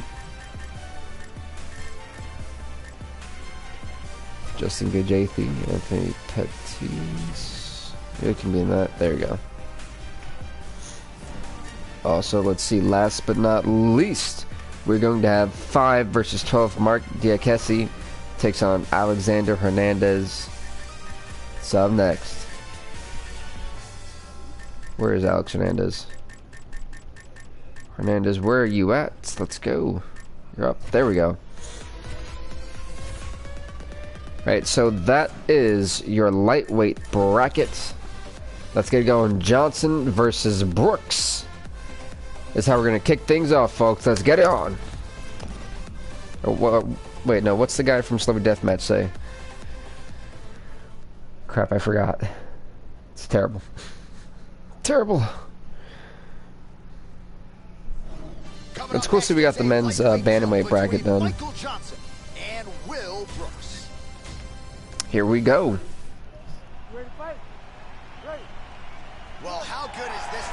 They touch gloves, show that sign of respect. That's how we open up this lightweight tournament.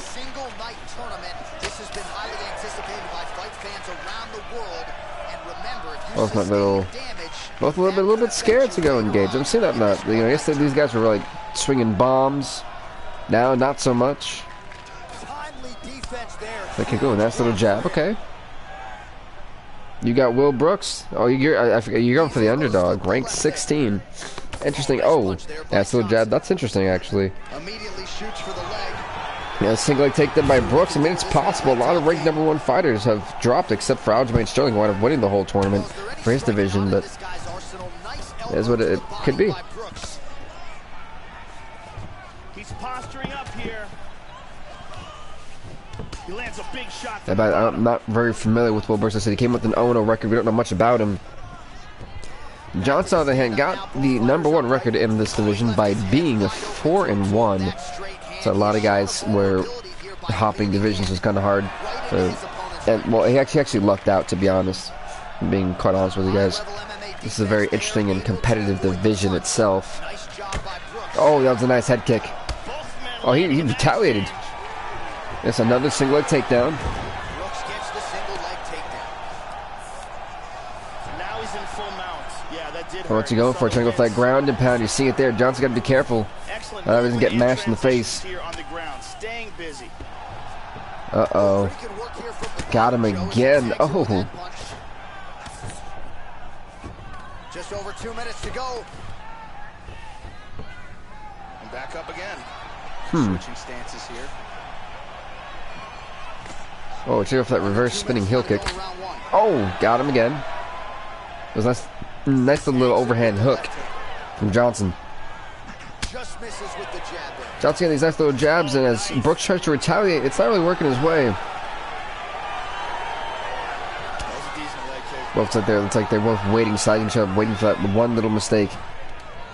He's going for the takedown. He caught the leg to try to kick him with. Impressive. And then another takedown. Was going back to it, trying to go to that top mount, getting punched in the face in the process. Johnson's taking a little bit too much of a beating in my opinion, on the ground. He needs to keep it on the stand-up. Oh, that's a little shot going for that two-piece. That was 1-2 again. Just missed with the left there. Johnson finally hits one. He actually faked with the left and hit with that right. He has a lot more power in the right hand than he does in the left. As we all come to find out. Nice leg kick.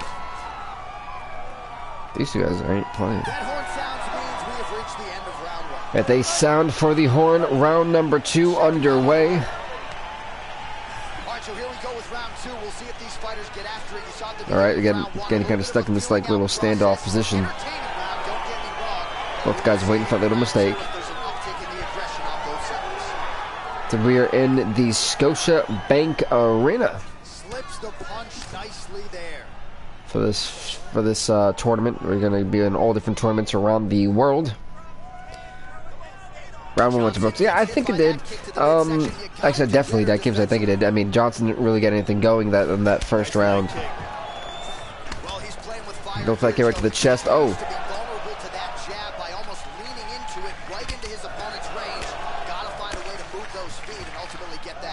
Oh, check out for the takedown. Johnson finally had the awareness to not get caught.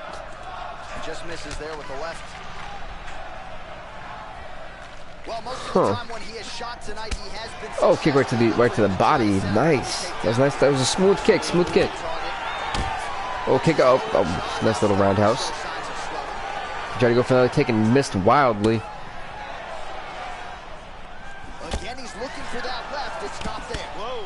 Boy, he's swinging now. Again, but now Brooks missing. Wow, that was a really bad kick. Oh my goodness, that was terrible. Going for double leg takedown, got him, takes him down again. A lot of points he's going to get for that, as Johnson has not been able to do that yet. Oof, nice little shot. Yeah, it's one of those to where in this fight, if it does reach a decision and Brooks can keep an inverted triangle. Johnson is struggling. That's inverted triangle. It's been put in. It is definitely high level, and this is. It's not looking good as Michael Johnson forced to tap out to Will Brooks. The 16th ranked taps out Michael Johnson. And that means 1-0 for the Madden King. Well, yeah, Joe, he told us during fight week he's been working dutifully on his submission game and he was going to look for Yeah, just to get he's the lightweight champion in real life. Yeah. Well, no, he's the interim lightweight champion. Technically, it's Khabib. But, you know, the true champion should be Conor, but, you know, that's a whole different story. From a different angle, reverse triangle, perfectly executed. For the submission victory. Hey, he got him. He caught him. I was not expecting that. I'm saying I think these guys, no matter what you do with these submissions, they just gotta tap out. It's funny.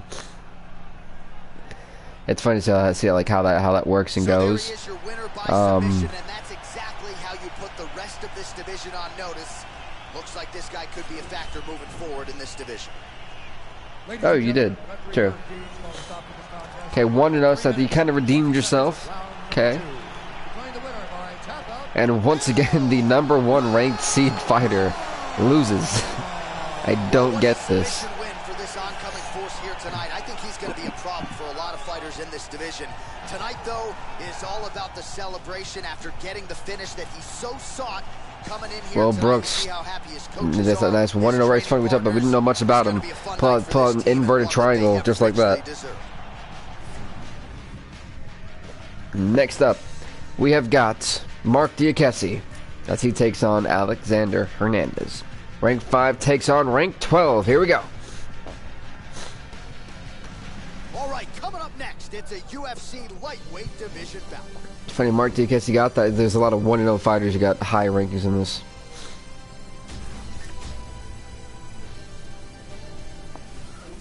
Here we go. Are you ready? Are you ready? Fight. Well, no better way to pay homage to the history of Pride and the UFC with this single night UFC Grand Prix tournament. Some of the best fighters in the world have come out. Diakese and Alex Hernandez, a lot of people. Who you got, folks? Yes, submissions OP with CPU versus. To be honest, they really are. Hard one, but I got the Diakese. Yeah, okay, so we got it for Diakese. I see you. I see you. I put it to hard to see if it was going to affect anything. I might put it back to pro depending on how it goes. Going to pick up double leg takedown. We're going to look at Hernandez. Hard elbow to the body. Big punch from the bottom.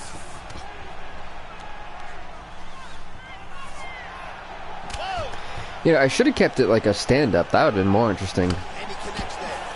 Seeing these guys knock each other out. I might just do that. Because the submissions, it's getting to the point where it's kind of like unfair with some of the fighters. It's like, I get some people don't have great submissions, but if you get put into a submission, you're not going to tap out within 0.2 seconds. Like, you're going to at least try to fight it, some type of out of it. I would think, I would hope, I mean, from what I see, you know. So let me talk to the matchmaking committee and see what they say about making this a stand-up for the rest of the tournaments. Hold on, folks. Now he's in full guard.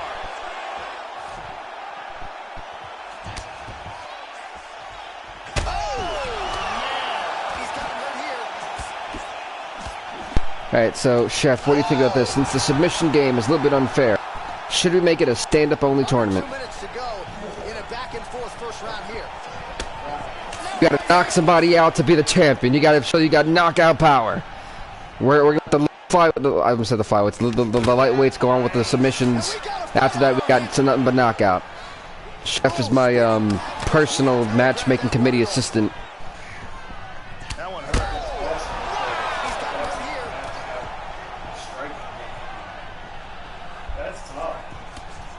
I think we're getting the thumbs up. Thumbs up. All right, so after this tournament, folks, once this tournament is over, the lightweight one, we just finished. We're gonna have it's been officially confirmed. I do that when I do my practice games before I go online. I get some deadly knockouts.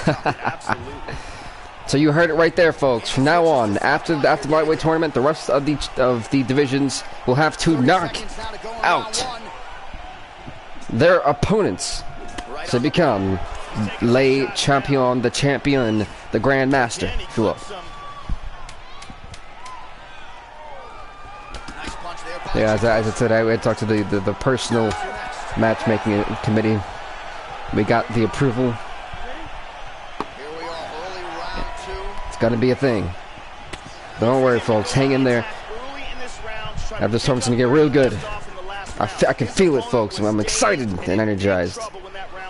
Can you imagine if we made all of our championship fights like that? Oh my god. That'd be nasty. Oh, nice little head kick. He got him.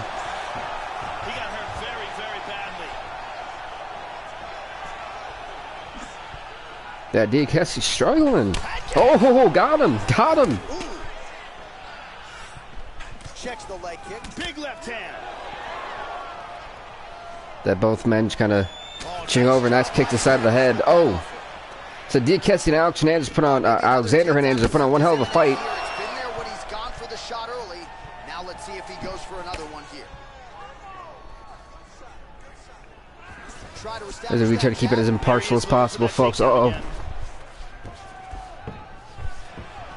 Hopefully my mic is on. Is it on? It is. Okay, it is on. Wait. Maybe they can't hear me. What is Hernandez doing? He's like peering over him. Oh, did he just kick him off? Like get like shoe? Jeez. Jesus. Nasty.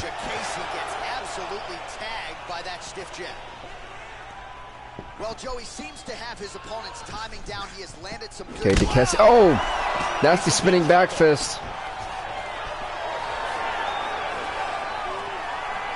DeCasey looks messed up in this fight.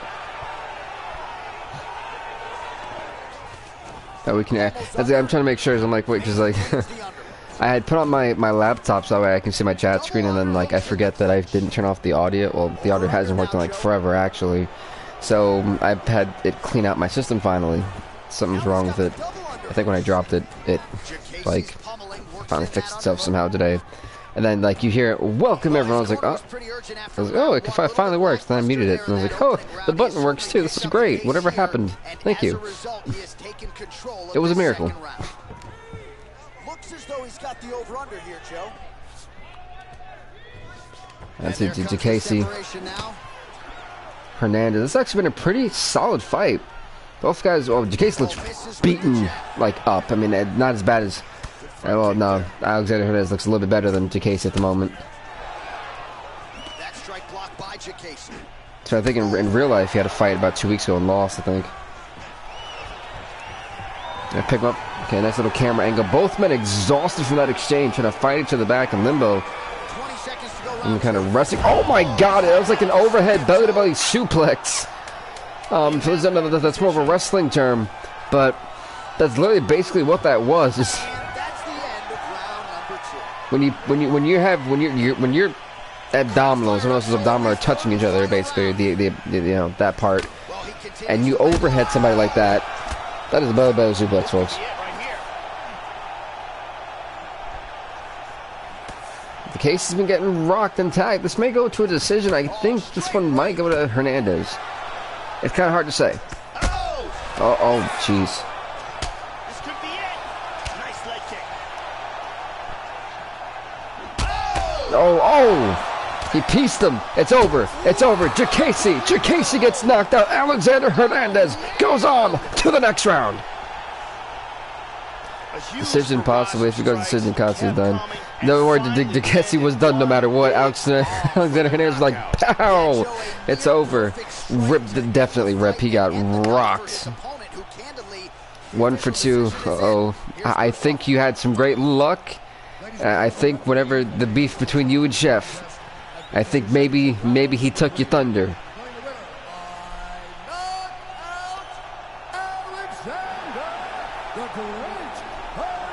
I think he took the luck away from you. So there he is, the man of the moment. Certainly maximized Now Xander Hernandez hangs on for dear life and survives. It's still 50%. It is still 50%. You just gotta keep on going, man. Keep on going. We believe in you.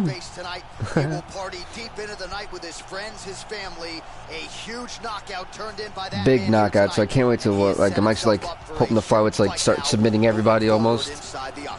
So that way we can get to like. I'm really super pumped for that stand-up fight. Like yeah, like let's get it. Like let's get it. Next up, folks, is going to be Jung versus Aubin Mercier, which means number 7 takes on number 10. Yes, okay. It has been a while. I definitely agree with you, Brandon. So we've had a lot of decisions and submissions, but that's gonna change, folks. It's gonna change after this division is over with. We have the light heavyweights to do, the featherweights, middleweights, and welterweights.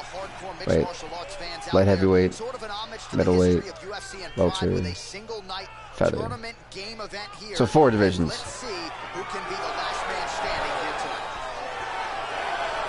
I'm not gonna lie, like even the crowd gets a little bit restless, and I feel like these submissions are a little bit of an easy way out for a lot of these fighters. Jung easily, I don't know. I mean, Aubin Mercier has been shown to really become a big underdog, and the crazy part is Aubin Mercier technically has a better winning percentage, even though he's 1-0. Jung's 2-2, so like it really could be anyone's fight. So folks, listen, once we finish this this tournament and then the pay-per-view UFC 250, I'm gonna do it probably once a week on a Sunday. It's gonna get that really big vibe, a good vibe on a Sunday, and keep it once, maybe twice a week if you guys really are digging it. Because I hope you guys really are, because I'm having a lot of fun with this with you guys. To be able to keep it, you know, impartial on my end and just kind of put out some good commentary and just watch these fights really go through. It's been entertaining as hell. Luckily, it's been really fun for me. If I drink a little bit of the seltzer water. Man, Joe, he continues to leave that head open. His opponent's got to be salivating at this point in time. Jung, we got 2 for Jung. You got to get that head off the center line. So I think the unanimous vote by popular vote is for Jung. I'm liking it. Oh, he missed that spinning back fist though. As Aubin Mercier looks a little bit scared to engage. I'm starting to realize that.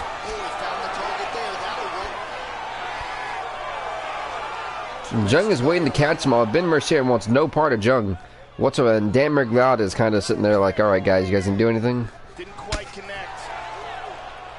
The Aspen, see, this is what I can't wait for, that stand-up to where they can't just sit here and wait. It's got to go pop, pop, pop. It's going to be great. Oh, big right hand, yes. That was not even big. That was just a nasty right hand. There's a difference between big and nasty. That was just, oof.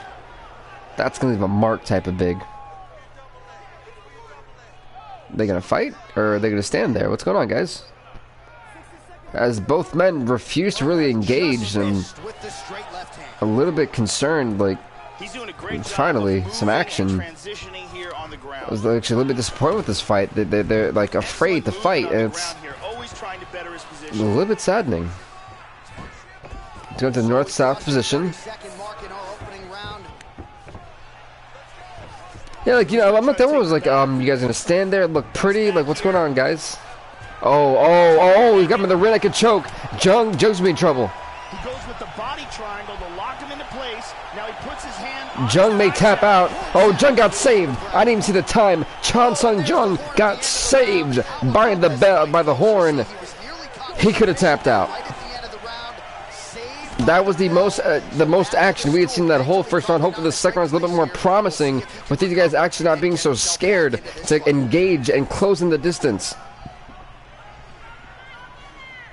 You know, keeping a distance, of course, is always crucial in a fight. But when you're sitting there doing nothing and both guys refuse to fight, this reminds me of, what was it, the Ngannou-Lewis fight that was like really bad, to where like they only had like 7 strikes combined or something. Yeah, that fight, the fight no one wants to remember. Just misses with a left hook there. Exactly, Mad King. Literally saved by the bell horn, whatever you want to call it, the thing. The sound device. They were lucky. Jung was lucky.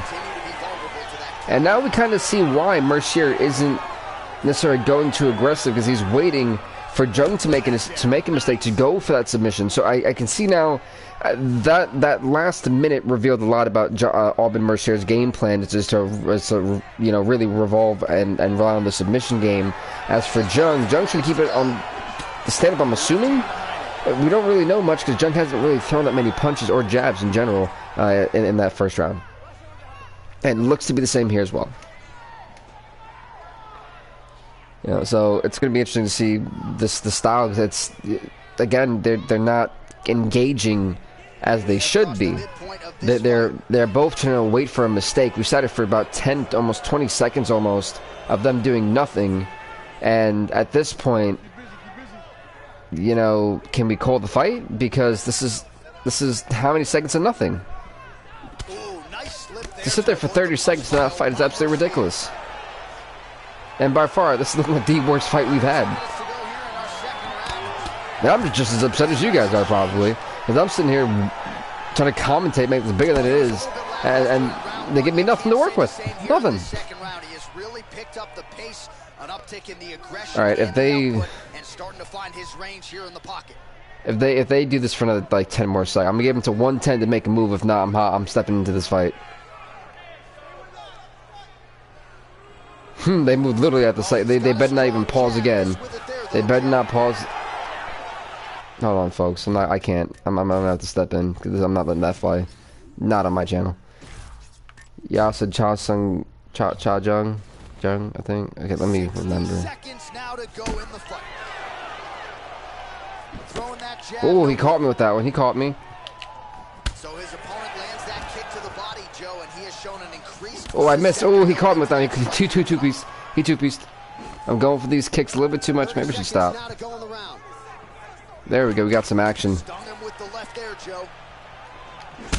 Oh, I went for the overhand hook. I went for the overhand hook. No, go for the kick. Go for the kick. He's staggered. Outside trip. Oh, I was trying to go for it. All right, I took over. All right, 5 minutes to decide this one. Now, starting off this round, you've got to think that the he's got him hurt here. Oh, I went for that spinning back fist. Y'all saw it. whoa, head kick. I thought I had the counter. Nice takedown. Nah, I'm not even going on the ground with him. I know he's a submission specialist, and I suck at submissions. Oh, that's a big block, Joe. Well, just as he Oh, we both connected. Continuing to land a high number of strikes here, and he hasn't really showed any signs of slowing down. Yeah, I'm trying to kick him out. I'm trying to kick him in the body. Position for the opponent. Oh, big kick. Whoa! All right, let's go. Come on, Jung. Get on him. No, get on him. This fight is dangerously close to being stopped. Ooh, I actually had the block that time. He's trying to really rely. Ooh, okay. This is a very close fight. Now, this is what it should have been. Oh, he got me in the face. Oh. Getting after it here. Big shot to the body connects there. We'll see if he can follow it. Oh, he got him with that. He pieced me. Oh, look at that. The left hook hits home. I thought I defended. Now goes in and secures the takedown. Turn with the triangle choke. Throws his other leg over. He wants to lock it in place. He might get a finish here. There's Jung. Oh, no, I messed up. The sheer will is really remarkable to watch. Not gonna let that happen to me. Excellent movement here on the ground. Trying to spin to the back. Back clutch. Get up. Oh, good stuff. Full back hooks. He's got the full mount. Come on. Oh no, I'm gonna have gotta hold him. Gotta hold him. He's gotta hang on and keep control of his posture. Don't hit me in the face. No, don't go for an armbar. Look at this. Now I'm in trouble.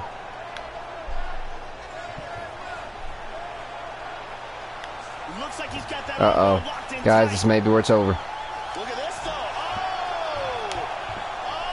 This Uh-oh. is not good at all. Yep, we tapped. I chose you're playing. I was like, yep. I tried. He got me with an armbar. Aubin Mercier. Excellent job in setting up the armbar and getting the tap. Yeah, Joe, I would agree. High-level stuff. The way Had no other choice but to tap out. isolate the arm, secure it, and ultimately Damn. force the tap. The armbar finish comes That's here brutal. in this round. Hard to do it much prettier than he did just there. And one more time from this angle, we can see that armbar. Sorry guys, I let you down. Sorry, I tried. He caught me. The armbar was too much. I tried to make it more interesting. God, that fight was horrible. That fight was terrible.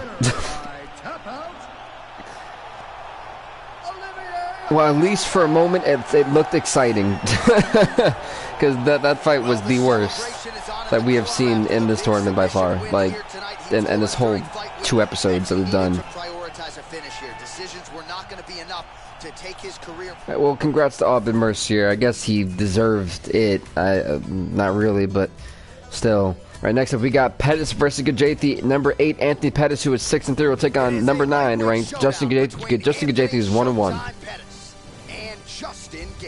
Yes, submissions. I used to be good at them, and then I stopped playing this game for like a year or so. Fun times. It was great to get back into that feel for it, though. To be honest, yeah, I feel accomplished. I lasted a couple minutes.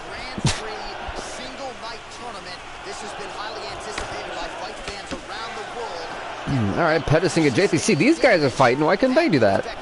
Hell, like, what happened? He's got a beautiful leg kick. Oh, nice combination of strikes there. Man, another leg kick lands. These are starting to pile up, Joe. Yeah, they are.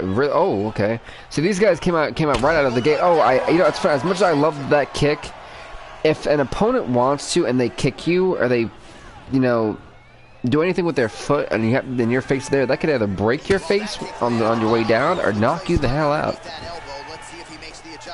Submissions are a little overpowered. They really are overpowered for CPU, to be honest. A little bit too overpowered. Beautiful timing with the left hand. Cracks from there with the right hand. Alrighty, so let's see. An eventful 2 minutes. This is what the last fight should have been. Under 3 minutes now to go in round 1. Yes, sir. That should be on a T-shirt. I feel it. That is definitely on a T-shirt. You know, I did something that not many people would do. They got. I enjoyed drag that one. Oh, that's funny. Ooh, blocks the shot. Nice punch by Pettis. My goodness. Punch there, Joe. Alrighty, let's get back to the fight. I just kind of laughed really hard there internally. 2 minutes now to go in round 1. Hey, what is up, Raymundo? How's it going, man? Well, I'm actually not really doing any online one-on-ones at the moment. Just kind of crown some champions, you know, some lay champions. Oh, I thought that was a little bit low from Pettis. That's a double leg takedown from Gaethje. Anthony Pettis watch says Sergio Pettis couldn't get the job done in the flyweight division. What the Pettis want to bring a championship to their house, the family. No. Oh, England. Oh. I'm not very good at this stuff. Crap. Not right now? Maybe that'd be easier? I don't know.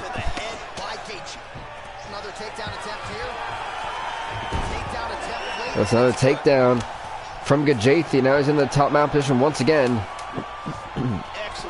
Gaethje and Pettis put on one hell of a show so far in this first round. A lot more eventful than the last fight. Did they let go? They did not want to let go. Name the last knockout in this series. None, because they never happened. No, the heavyweights had tons of knockouts. All the heavyweights were fighting with knockouts. It was just the women's and the flyweights that didn't really want to do that. The flyweights had the most decisions. I think only one fight had a submission. No, 3 fights had a submission. And 1 fight had a knockout, and then the rest were all knockouts. So Yeah, it was more decisions than anything. The total strikes.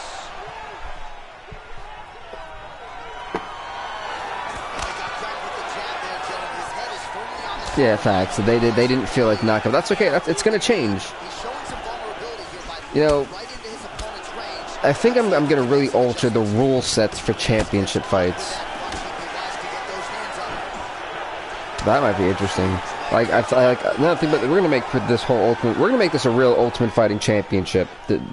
You're really gonna have to earn it, and it's gonna be bare knuckles. Please 1v1. I'm Italian. Oh. And he's looking for that left. Sorry, but not no right now. I guess does that work? I don't know. I feel really bad. Yeah, I always said I wanted to learn the foreign language. Yeah, I really don't know what happened. I think I just got lazy.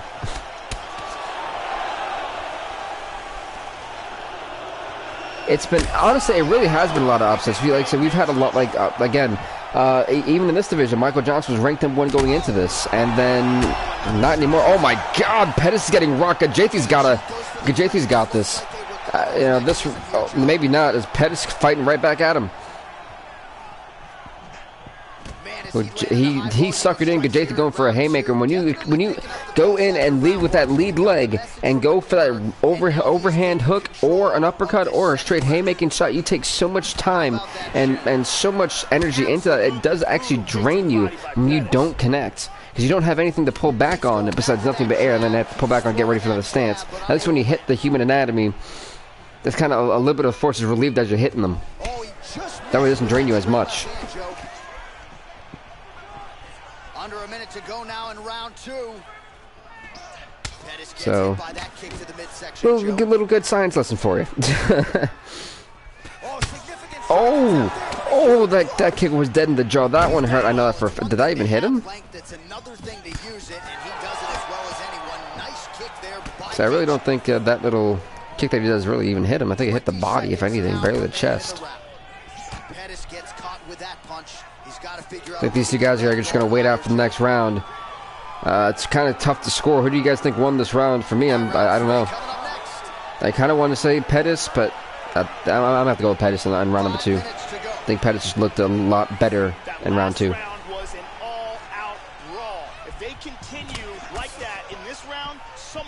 Oh, that was a nasty kick to the jaw. It's funny because as soon as we said we're stopping submissions, now all these fighters don't want to use submissions anymore. It's funny how that works. Justin got there. Okay, so you're thinking Justin. Okay, I like it. I like the style. And Gajethi again, kind of getting rocked. Oh, now he checked the leg. Good check by Gajethi. I mean, it's not Pettis' lead leg, but still damaging it enough. Oh, and now a nice little front kick. That's a massive haymaking shot. I'm not sure Pettis is going to survive. That's a nasty uppercut. Oh, it's over. Gajethi's got to capitalize. He's got Pettis stunned. He's going to try to take him down. He's going for the double leg takedown. If Pettis is smart, he'd try to go for a submission. Pretty good work with the strikes here off of his back by Pettis. This is where this fight may be over. Wait, no, he's got an arm trap. Oh, but Gajethi gets out of it. Oh, nasty forearm shot. Wait a minute, Gajethi may be in trouble with this armbar.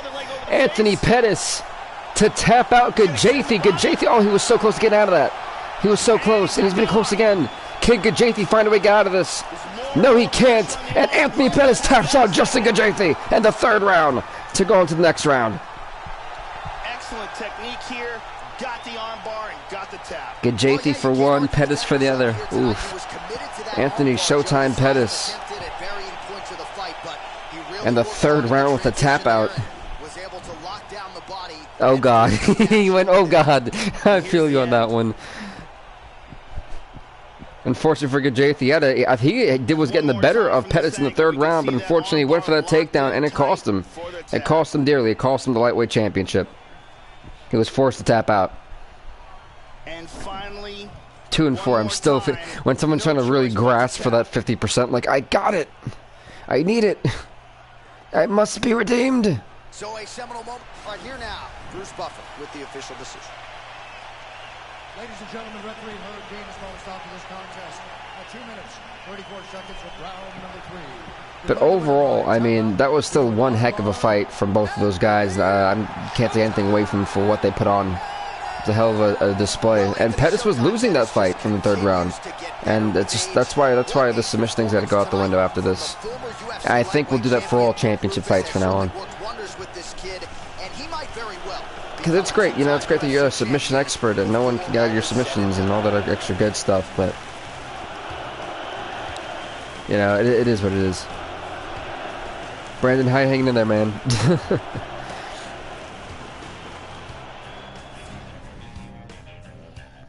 So we got 4, so we kind of know what's happening. Okay, I'm liking it. Alright, so next up, it is going to be Gilbert Burns taking on Paul Felder. Gilbert Burns, number 3 ranked lightweight in this at 2-0. And take on the man called Paul Felder. Alright, cast your votes, cast your votes. Who do you have? Do you have Burns? Do you have Felder? Alright, ready to go with live action here from Scotiabank Arena in Toronto, Ontario. Felder and Burns can be a good one. Youth, but I mean the veteran Paul Felder, by the way, veteran.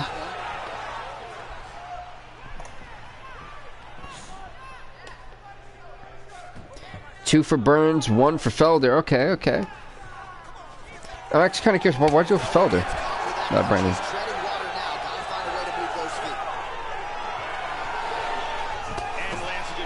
Paul Felder, I think, does a lot more commentary now for ESPN on Fight Night than he does fighting. Oh, well, apparently Herbert Lemon also going for Felder too. So I mean, it's 2-2. Let's see if he can switch up the footwork here, Joe, and make the requisite adjustments. Someone's 2 people are gonna be right. 2 people are gonna be wrong. I wonder who. Lands a strike there. When they were ranked, and this was the fight that they got, I thought these guys had interesting styles. I didn't know how it was gonna play out, and now Paul Felder is one of those very, if in the right position, can really take a guy down and kind of turn the tide pretty quickly. As for Gilbert Burns, most of his wins have been by luck. I mean, I'm going to be honest with you. Back in UFC 2, he got 2 of his wins, and they were both by luck, and he survived barely. Uh-oh, I think someone was right. Whoever said Paul Felder, Brandon. Oh, he popped out of it. What? Someone got out of a submission? What? This never happens. What is this?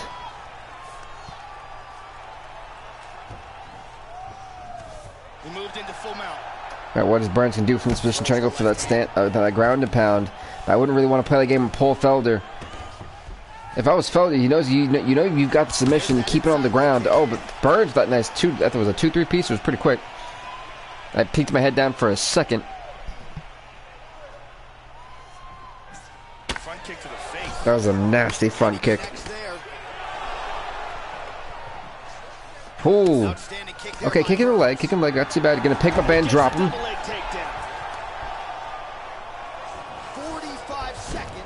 45 seconds left in round number 1.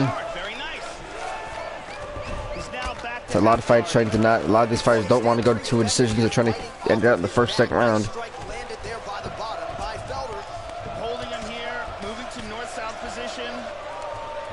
Wait a minute. Is this a little bit too late for a north-south choke? 10 seconds. 7, 6, 5. Paul Felder is fading away. Paul Felder was fading away, and the horn saved Paul Felder from tapping out or going to sleep.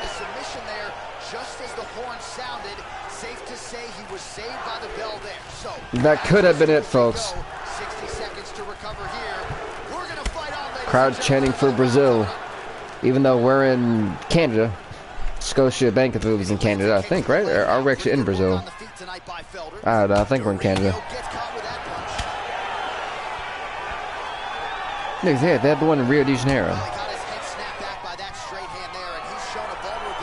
Maybe, I'm confused. Madden King with the lucky. I think Madden King. Oh, wait a minute. Look at that knockout shot. Burns.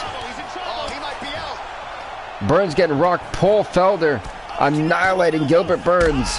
Look at this fury of offense. Paul Felder's got to keep the strike going. Got to keep the damage going. Now, Paul Felder definitely is one of the older fighters. Oh, my goodness. Keep going, Paul. Keep going. Prove that age is just a number. Paul Felder, hey, we've seen Mark Hunt really pull off. Can Paul Felder, a wily veteran, do the same? Yes, I know Brandon's pulling hard for Paul Felder as well as Herbert Lemon. Paul Felder's got to be careful to keep enough stamina. He doesn't want to put too much pressure. Burns still got, I don't know. And this round, I'll give round 1 to Burns, but so far round 2, it's been all Paul Felder. Kind of in this little... Oh, that was a beautiful kick. He faked him with a small fake little jab from the left hook. He faked it, and Gilbert Burns went right into getting the back of his head clocked by the bone, really the bone marrow of the foot. The Paul Felder. Oh, we've seen Aljamain Sterling do this earlier today. That jumping rear naked choke. Can Paul Felder survive this? This might be it. Paul Felder might tap out. Not many people get out of this yet. Paul Felder forced to tap out. Gilbert Burns taps out Paul Felder.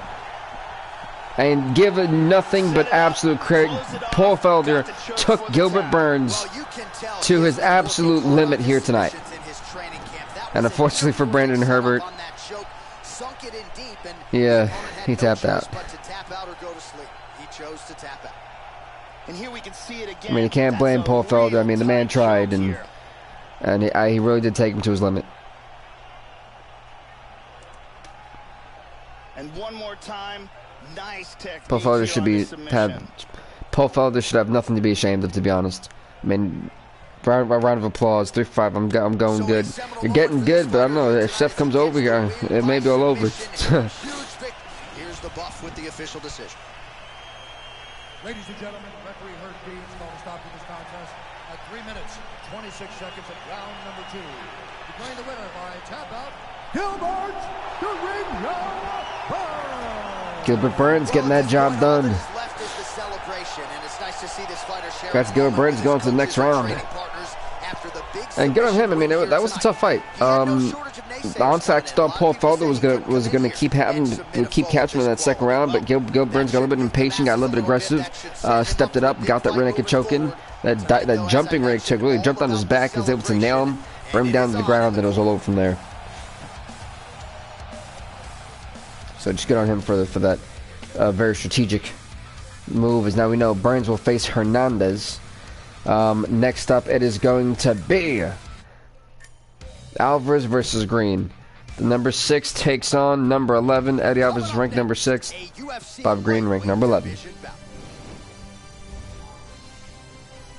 We really do, like, that's why I'm hoping this division kind of hurries up so that we can do stand up, because yeah, I agree with you guys. We really do need to do stand up, and I wish I could change it mid tournament, but they don't let me.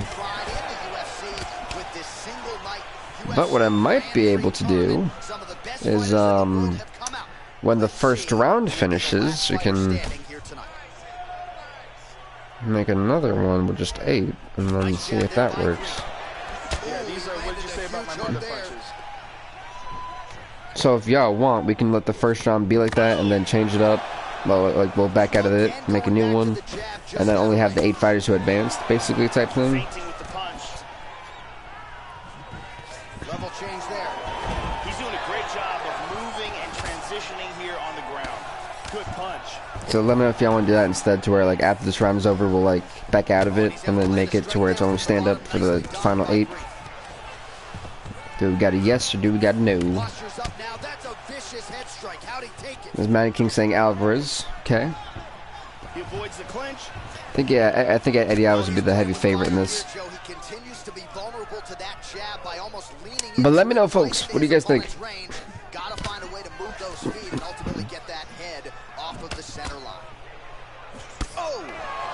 It's a nasty shot. Just misses with the jab. Oh, you got green. Okay, okay. Oh, strong punch there by Green. Double leg. Okay, okay. That's be interesting. These guys have different styles. It's quite interesting to see how it's gonna like kind of come together.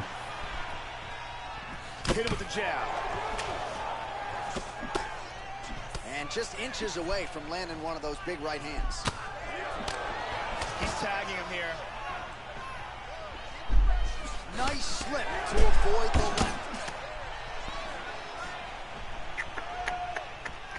Back to the jab now. All right. Oh, gonna pick. Oh, never mind. Never mind. That one hurt. As Tue said, after round 1, make new W top 8 to stand up. All right, I can agree with that. If you guys want to have that's where after this round is over, we'll do a stand up. Then we got 2 for that. All right, we got 2. All right, I think we're gonna go with it. If we get 3, we'll do that. Do we have 3 yeses? Oh, huge shot there. Do we got 3? 3 out there. One more. That's all we need. There's 9 of you guys. Come on. All right, there you go. We got 3. Well, he's always working off of that jab. Nice jab. All right, so after this fight's over, and well, after this round is over, we'll go to the stand-up. Oh, look at this! Look at this! Oh, oh, oh, oh, oh! What a guillotine! And as soon as that, Bobby Green was like, "Oh, no way!" This could be it right here. Oh, but Eddie Alvarez had the up and up. The horn sounds for the end of round 1. That is the end of round numero 1. After that round, great round from Green. We go to round number 2. The most important aspect of that round, and most likely won the round. The spinning back fist lands. Like I said, I really can't wait to be able to finish this today, the championship crowning, and then be able to tonight start making the rightful moves and get the rankings out to you guys by tonight on Twitter or tomorrow on Twitter and Instagram and even Snapchat, so you guys can see it and kind of know where we're heading. And then UFC 250 will be Sunday, so just keeping that as a big head up. Nice little shot where all the champions who won their belts will be putting them on the line. I'm not sure if we're going to have all the championship bouts in stand-ups and then keep the rest of it at mixed martial arts. Who knows? Maybe. Got to talk to the committee about it, and I'll figure it out from there. Just misses with the straight right.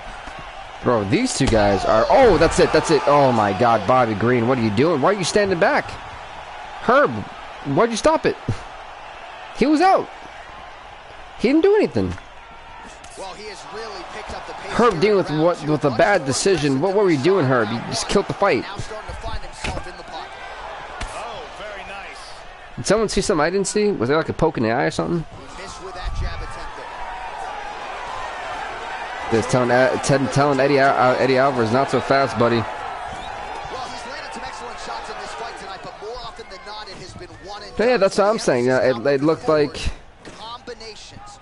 I didn't see anything wrong with that bout or with that punch. It didn't look like there was an illegal eye poke. Didn't look like it was straight in the nuts. He's got double underhooks, Joe. It's just that the female just play through in the next division and see how submissions would be compared to knockouts or decisions.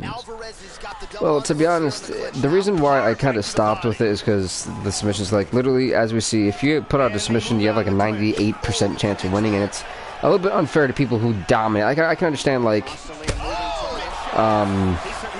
if submissions were throughout the match, but you notice I literally just watched like 2 whole days worth of UFC before I did this. I'm like a massive UFC and MMA fan, so I get to watch UFC Premier Fighters and all this other stuff. And realistically speaking, that's not at all semi-realistic to where one submission you're already tapping out. But oh my God! Oh my God! Oh, he killed him! Big straight punch for the KO. Yeah, Joe, just an absolutely gorgeous shot to spell the end for his opponent. Crowd is absolutely loving it. He gets the near perfect. He absolutely killed him, folks. But just the way he drew it up here tonight, saw that little crack of an opening and barged right through it to get the knockout. Let's take a look at that again. He just murdered Eddie Alvarez. Check it out again. Boom. So there he is after a monumental I think Bobby Green just, if we see more knockouts like that, I want to see more knockouts like that. That was awesome. Yes, he did it. He finally. At 4 minutes, 32 seconds of round number 2. Declaring the winner by Bobby. No, he knocked. Eddie Alvarez may never return from that one. He may have gave him short-term memory loss, folks. I mean, it was bad. But that was not.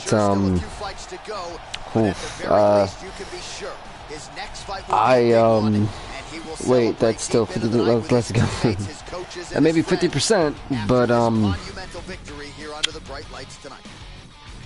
yikes, folks. Like, honestly, yikes. Next up, it is going to be Kevin Lee taking on Beneil Dariush. That's how I say it. Coming up next, a most anticipated lightweight showdown between the Motown phenom. When 50% is what you strive for, like, I need to be 500.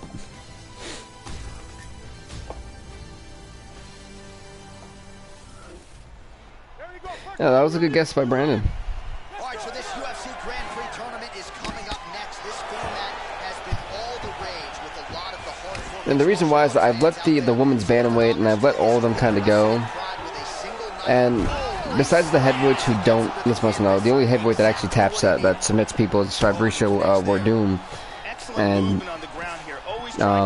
that's why I'm like, you know, the submissions at this point, it's a little bit too OP and it doesn't even feel like it's. I've tried to nerf it, try to give it a boost. It ain't working. Guys, that's not like a game to be. Yeah, you know, I tried to nerf the submissions for a little bit. It didn't really work. Excellent movement on the ground here, constantly. To be honest, I do believe I want to go for Dariush. I really feel like he could get the upset here. Never mind, it's over. Never mind, it's over, folks. Kevin Lee's got the win. He's got that arm locked. He wants to lean back and break that arm free. There's a tremendous amount of pressure on that arm. He may have to tap. That's a wrap. It's over. It is over. Just like that, folks. Great job in getting this fight to the ground quickly and getting Kevin Lee beats Dariush. How about that, Joe? We can barely tell people what color the trunks are on these fighters, and we get the submission win. So, not a lot of wasted time. He got the takedown early, and the submission came soon thereafter. Great effort. The number 2 fighter. Here it is again. Absolutely. Let's go. It's out. Yeah, it was definitely over at that point. There was no saving that, to be honest. Deep submission and the tap. We go inside the octagon. Bruce Buffer has the official decision. Ladies and gentlemen, referee Mario Yamasaki has called a stop to this contest. Hey, Mario Yamasaki. 6 seconds in the very first round. Declaring the winner by tap out, Kevin the Motown Phenom Lee. Well, congrats to Kevin Lee. He's on to the next round in this tournament. I mean, good on him. And it's funny because Olivier Albin Mercier has got to go against Kevin Lee. And let's hope that becomes a better fight, you know. And now all that's left is to celebrate with his coaches and training partners. What a moment for this oncoming fighter. So before we begin, let me just make sure I get everyone for the seating for the next round. That way, when we put the stand-ups, just give me just like one small second. So Brooks versus Green. Where's Green? Green. There we go. Boom. So Brooks, Bobby Green. That's gonna be a good fight, actually. Green versus Brooks. I like that. And then we've got Burns versus Hernandez. Gotcha. All right, straight ahead, we'll get yeah, just wanted to make sure I got everything, guys, for that. We need Connor. It pretty much was dang quick. Finally, I'm above 50%. Let's go. Oh no. Connor's, I think, in the featherweights.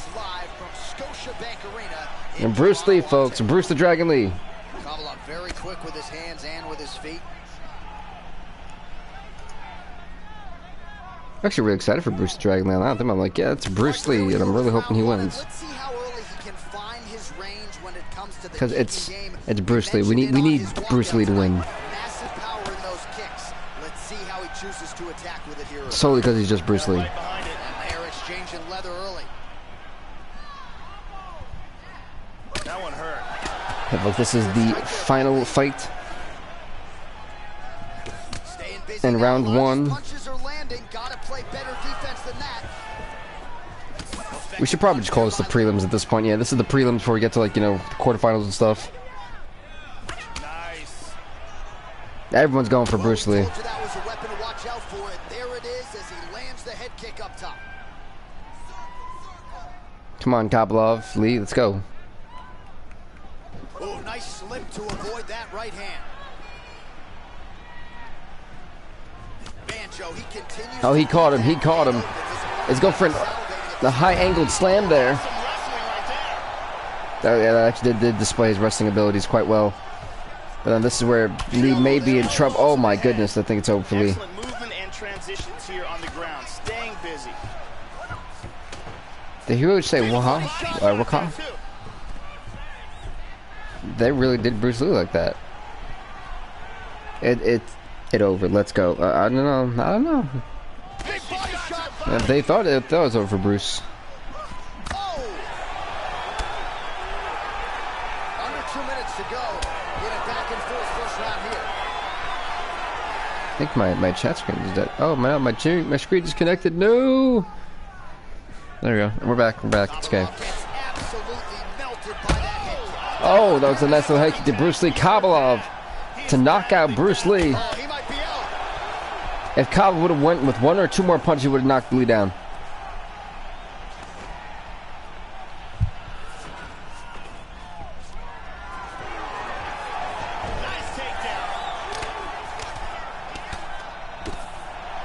Bruce Lee fighting for dear life.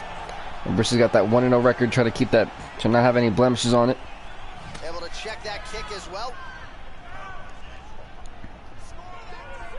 30 seconds now to go in the round. And Kopylov to make sure he doesn't fall into anything reckless. Kovylov's lower jaw now starting to show signs of swelling. Nice shot. Oh, another punch to the head by Lee. That was a nasty punch. Gonna pick him up again. This elevated slam, and down goes Bruce Lee. And again, look at that. We're going to the second round. There we go. Are you ready? Are you ready? Fight.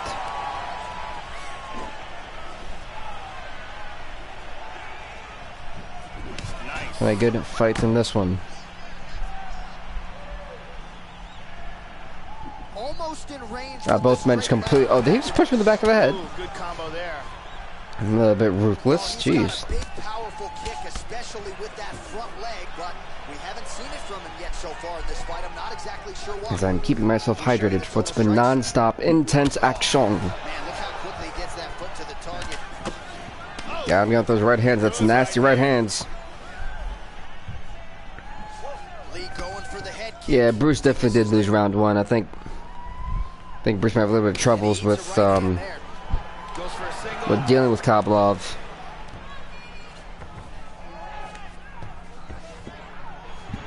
Kopylov gets hit with a kick. Okay, kicks him in the leg.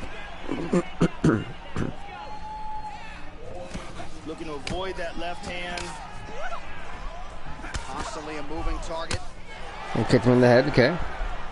Well, the offense has been there. He is landing some good shots, but not really stringing them together and putting combinations. Gonna pick him up and slam Bruce Lee down. Slam. That'll change the complexion of this one. And Bruce Lee trying to get out of there, trying to keep up to get back to his feet. Bruce Lee is smart, knowing that his ground game ain't like that. Misses with the straight left hand. Inside trip or outside trip, actually. Hey, wait a minute, Bruce Lee, a guillotine. Bruce Lee trying to tap out Kopylov. No way. Oh, I think Kopylov's getting out of this one. No. Bruce Lee's got the guillotine applied. But Kopylov able to get out of it. Bruce Lee not showing that his guillotine a little bit struggles there. Some problems. Excellent posture here. And busy as he looks. Bruce Lee was so close to winning that one. Some good punches from the top here.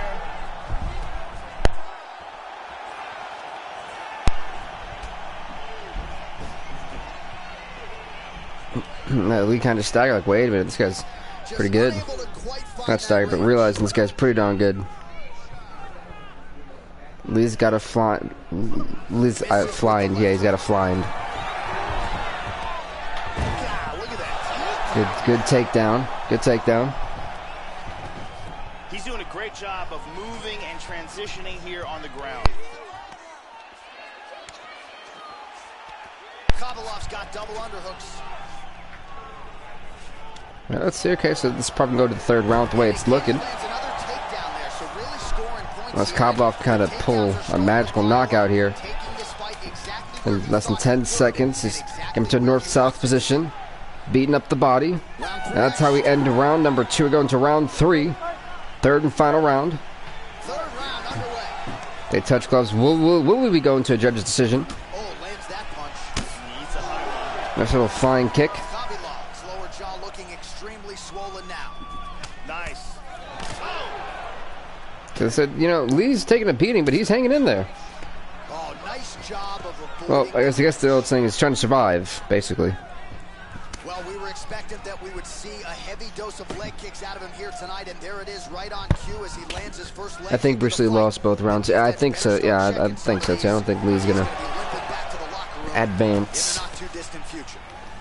Well, we wondered earlier why there weren't as many body strikes. He's making up for lost. I mean, he's trying. He really is trying, but I don't think it's really going to work for him. That's going to hurt this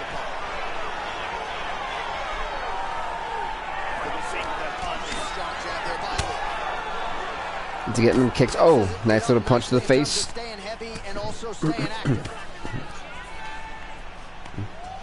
Well, I like when someone actually really does showcase.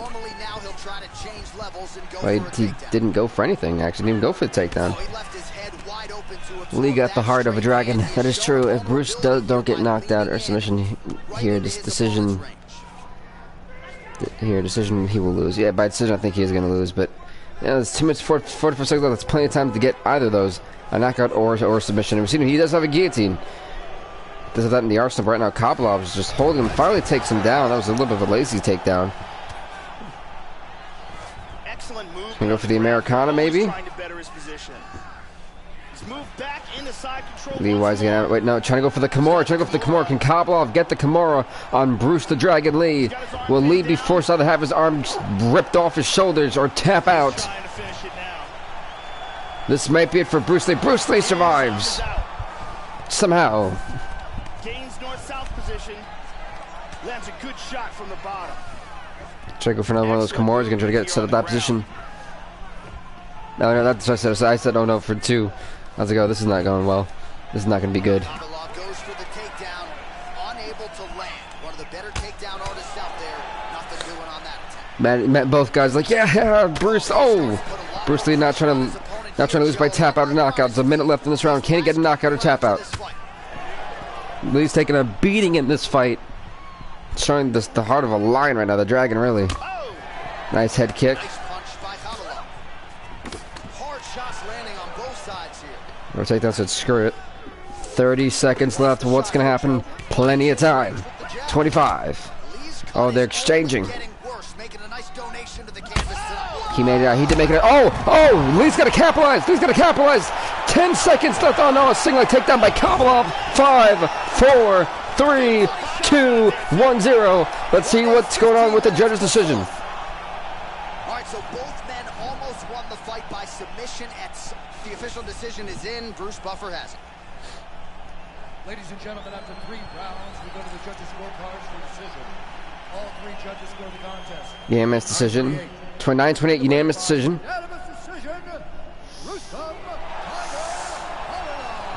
And Ruslan Kopylov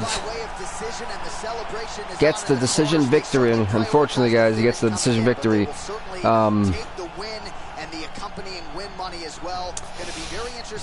Kopylov gets that job done. Bruce Lee suffers his first professional loss to Ruslan Kopylov, which means Kopylov will take on Anthony Pettis. Look at that.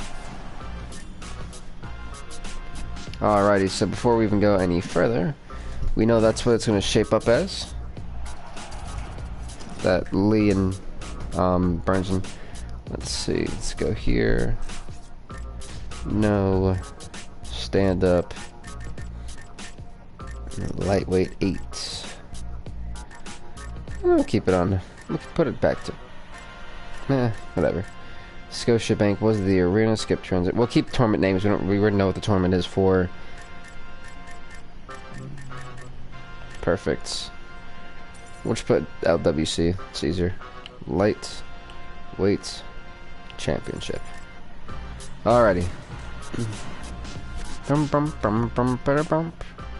Let's go. Pumped up it is. Kevin Lee. Oh, look at that. They got which one called perfectly there. So at least one Lee made it, just the wrong Lee, I guess.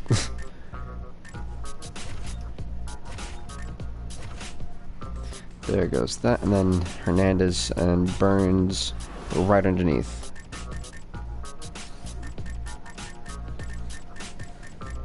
I mean, it's interesting to see how this like complete stand-up fight goes.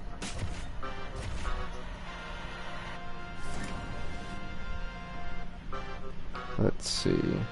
Yeah, Pettis and Koblov the other way. Brooks versus Green.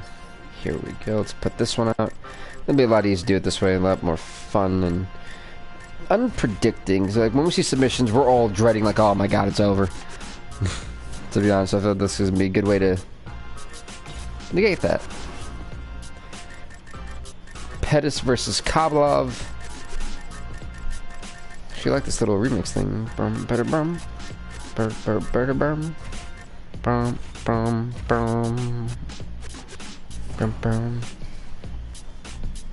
Here we go. We're gonna kick things off with the number 16 Will Brooks as he takes on number 11 Bobby Green. Stand up MMA action. Okay, pick in your votes. Coming up next, a UFC lightweight division bout. Here we go. All right, we are underway now. Good to They touch gloves all in the stand up. live from Scotiabank Arena in Toronto, Ontario. See, we are in Toronto. Smart fighter, high fight IQ.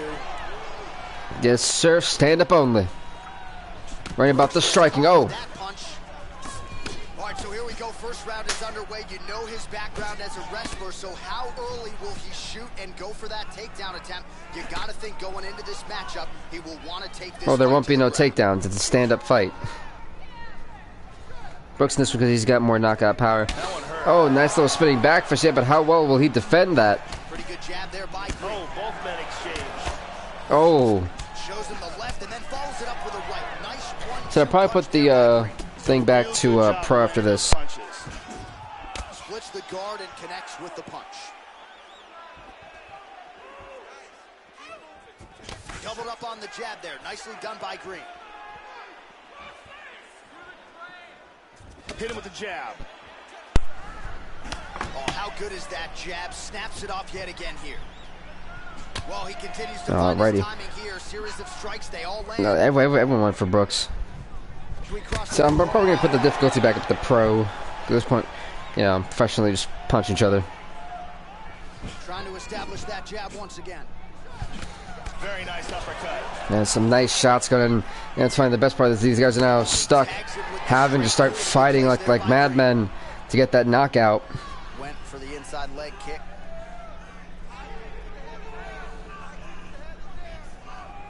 And the French, but these guys can't go for the high kicks, and they're only really using the kicks to the body and the legs.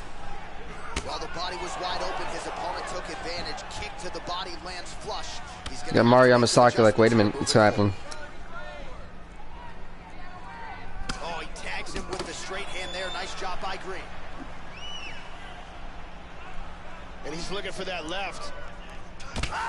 Oh, nice little spinning back fist. See a lot here with these guys.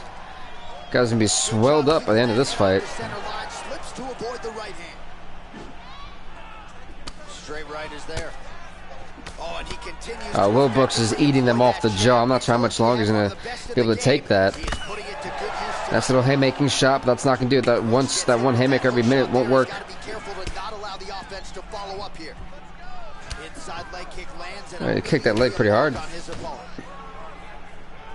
And just misses Oh, with that oh, big right hand. oh, okay, okay. We see you.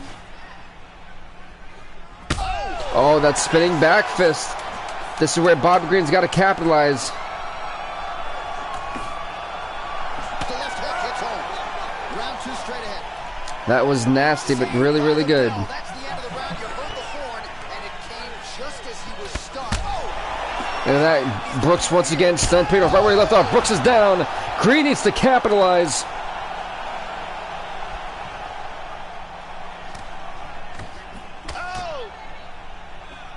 Well, he has landed some good shots tonight, Joe, but as yet he has been unable to string together any solid combinations, and that has served to keep his opponent in.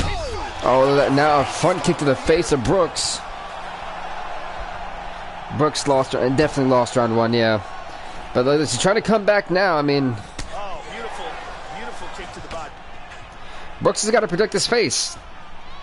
And he gets hit with an outside leg kick. Huge uppercut misses. Well, there's got to be some reason as to why he hasn't tried to go for a takedown here tonight. He hasn't even feinted to try to take a shot. Perhaps he's just overly respecting the striking game of the opposition tonight, but he's got some of the best takedowns in this division. I'm not sure why he hasn't employed them here tonight. To be honest, I'm actually... 3 minutes now to go in round 2. It's like they were hitting each other, and they... Oh, goodness God. This could be it. That shot was nasty. Brooks is definitely going to remember that shot for a while. Got a strong jab, missed with it there though, Joe. Oh! Oh, I thought Green connected with the foot kick. It didn't. This could be it right here.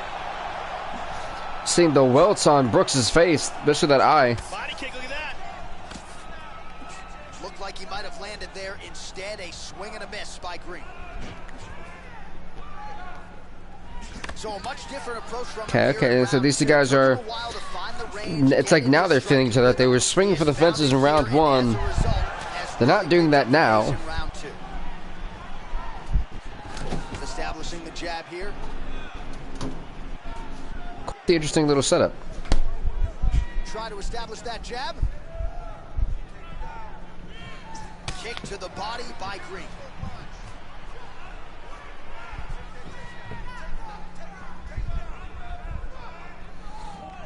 All right, come on, guys. This. It's like these guys are now like a little bit scared. Did they realize they got to knock each other out? They're like, whoa, wait a minute. This would be even more embarrassing now. Again, going back to the jab just out of range. Oh, he left his head wide open to absorb that. Nice little kick. Oh. He has shown a vulnerability here by leaning nice little upcut too. Okay. Right into his opponent's range. You're seeing it here. I mean, Brooks and Green. 10 seconds remain in round 2. I'm definitely gonna kick up the difficulty. Straight right, he misses. Definitely gonna put it to pro. Round number 2. So the horn sounds after that round. Big knockdown in that frame. Great round from Green. Yeah, that knockdown should have. Oh, Green is staggered. I'm saying Brooks has those big moments every once in a while, and to be honest, in round 2, I'm gonna have to give it to Green again. There's a nice inside leg kick. Big straight punch. Well, He's in big trouble. We think draw in round 2, maybe, but right now Brooks rocked Green, and I mean rocked. Hard overhand punch. the uppercut flails and misses.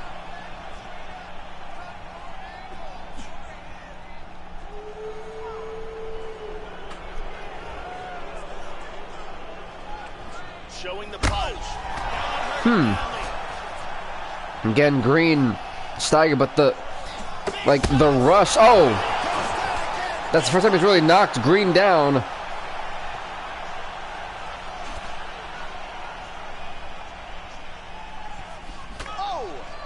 Once again, same-o. These guys don't capitalize. I don't know why. He hasn't really shown any signs of slowing down here tonight. I'm not sure how much more his opponent can take. Well, that'll quiet the storm. Shot blocked by Green. Right now in round 3, I got to give it to Brooks. It's going to be a very interesting decision to call. Multiple strikes landing here. That is a serious offensive barrage. Slips the punch nicely there. Connects there with He just put that punch pretty nice. 2 minutes, 2 minutes left in the fight. Well, you got to admire the urgency here. He is trying to keep the judges out of it, lighten up his opponent left and right. Oh, he's got to capitalize. What's he doing? Capitalize. Back to his feet again. Amazing. He had him down. A couple more punches. That was it. Wow! He's got him hurt here. And Brooks had him with the last little heavy hit.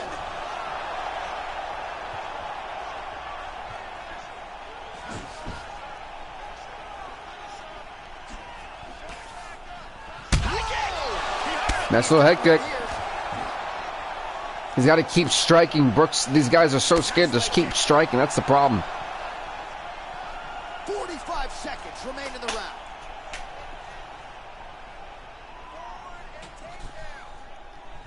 You got 30 seconds left. To avoid that left hand. Oh, how good is that jab by Brooks? 20 seconds left. Got 10 seconds. Missed the mark.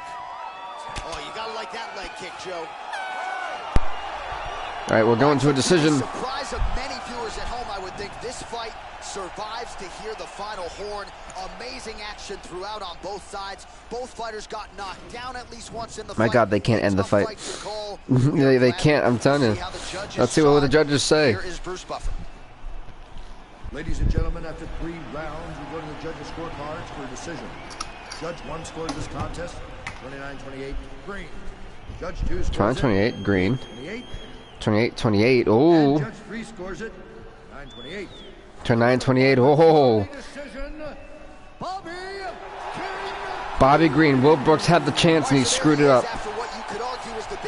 Yep, Green got the decision. Will Brooks had the chance to knock him out twice in the final round, and he did not pull the trigger. And for that, he deserves the L, in my opinion. Tonight, though, the celebration is on after he gets a big win by way of decision. Bobby Green keeping himself alive in this tournament. So good on him. Next up, it is going to be Burns versus Hernandez. It is up next, everybody. It's a UFC lightweight division bout. Here we go. Burns, Hernandez. Ready to fight? Ready. Here we go. Push kick there to the body. Big left hand there inside. Oh, he's landed some good shots here. All right, Burns, Hernandez. Sorry about that, folks. Had the microphone slipped out of my controller. Hurt him with that hook. Oh, nice combination there by Burns. All right, but so far, Good shot. kind of liking this whole stand-up. It's a lot more interesting, a lot more innovative. Throwing that jab yet again out of range. 4 for 29-28 green for me. Oh, okay. No, rip 50%. Oof. Nice body shot. And then we've got 4 for 9. Burns this one. Are you sure you want to go with Burns? If he lands the punch to the head, he's got to change up his You're 100% positive that is your choice. He's going to continue to be vulnerable to that count.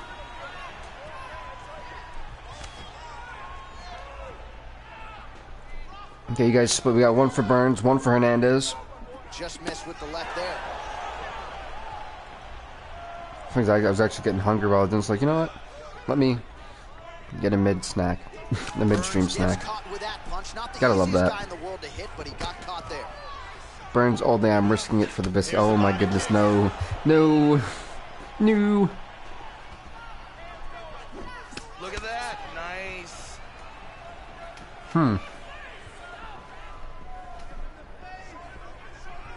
It's like, oh, that nice spinning back fist. Now, hopefully we see a knockout. It's like, oh, the heavyweights wanted to knock each other out. It's so weird. And he's looking for that left hand, just missed.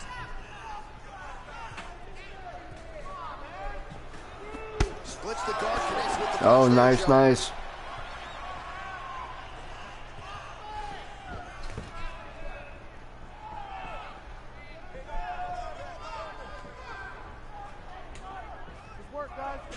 There he swung with a haymaker.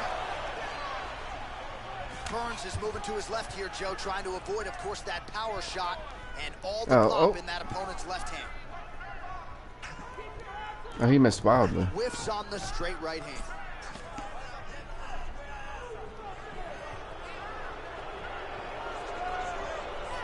Burns gets caught with that punch. Got to shore up the defense here. Well, he keeps going back to the well with that left hand, just out of range. All right, so far, gets hit by that kick to the midsection, Joe. Burns is going to luck somehow, but I keep Hernandez. I don't know, like, Burns has been cowardice compared to Hernandez. Hernandez wants to fight. Burns is not really trying to throw anything, like, heavy. Really threw everything into that uppercut, but fell short. 10 seconds now to go in the round. Points out for the end of round one. Hernandez wants to fight. Burns is scared. All right, round two underway. Round one pretty entertaining. Not the greatest round of the year per se, but pretty good action on both sides. Joe, so to be honest, what I'm seeing from Burns is Burns doesn't want to be in the stand-up. He's scared. He's scared to be in stand-up, and it shows. He'd rather have it on the ground where he can control it. And right now, when he does throw a punch, Hernandez is already trying to be super aggressive. Hernandez just keeps missing punches. Round one, I'm going to have to give it to Hernandez because Hernandez looked like he just did more. Total strikes landed for the fight or for Hernandez? Misses a huge 27 strikes. 29 strikes, my bad. Correction. Well, he eats a punch to the head there, Joe, and he would be wise to get his head off of that center line. It's almost as if he's moving straight into that punch. Tries a big hook to the head, but misses. Constantly a moving target. Well, Joe, so with Hernandez, he's been able to just be more active, and look at he's also landed more. When Burns strikes, he's trying to do small jabs, and it's still missing. He's not going fully through with them. Oh, that was that one went through. That one definitely went through. I know that one hurt me. When it comes to his striking attack.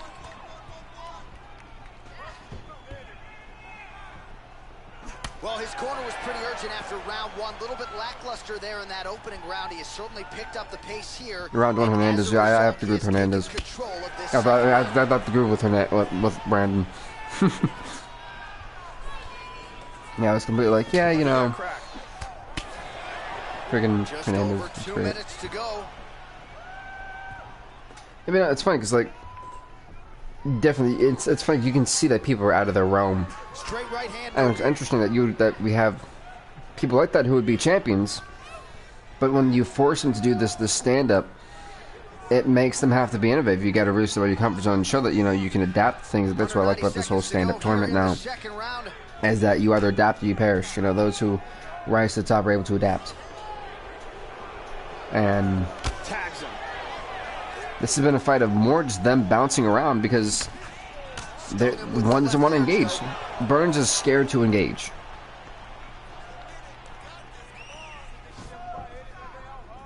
Slips that left hand.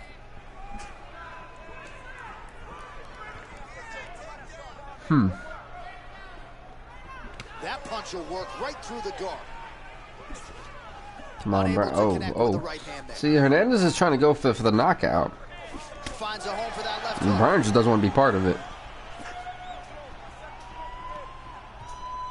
Attempts a big hook to the head, but misses. Looking to establish the jab here. Nicely done by Burns.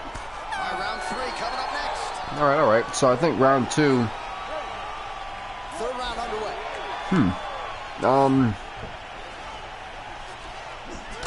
I want to say that round two is Hernandez, but I think it was a draw. What do you guys think? I say round two is a draw. Body shots here. These are going to take their toll as this fight goes on.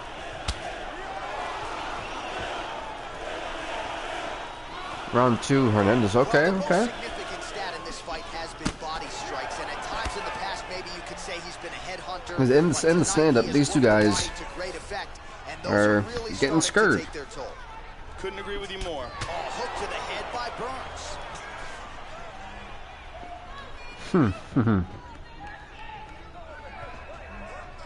Well, Well, Joe, I'm not sure how that was a nasty punch. he can eat, leaving that head wide open. He's been susceptible to that. Yeah, at Champ I am on PS4. And I know he has Yes, sir. Yes, sir. chin, but you gotta be careful. He's become a sitting duck here. Yeah, I mean, Burns has become a sitting duck. Alexander's maybe a little bit banged up, but not as bad as Burns. Burns gets caught with that punch. He'd be wise to get those hands up. Missed that shot.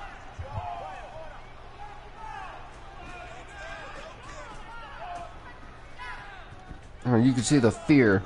Oh, there he connected. Hand speed, man. Gilbert Burns is going to have to realize that.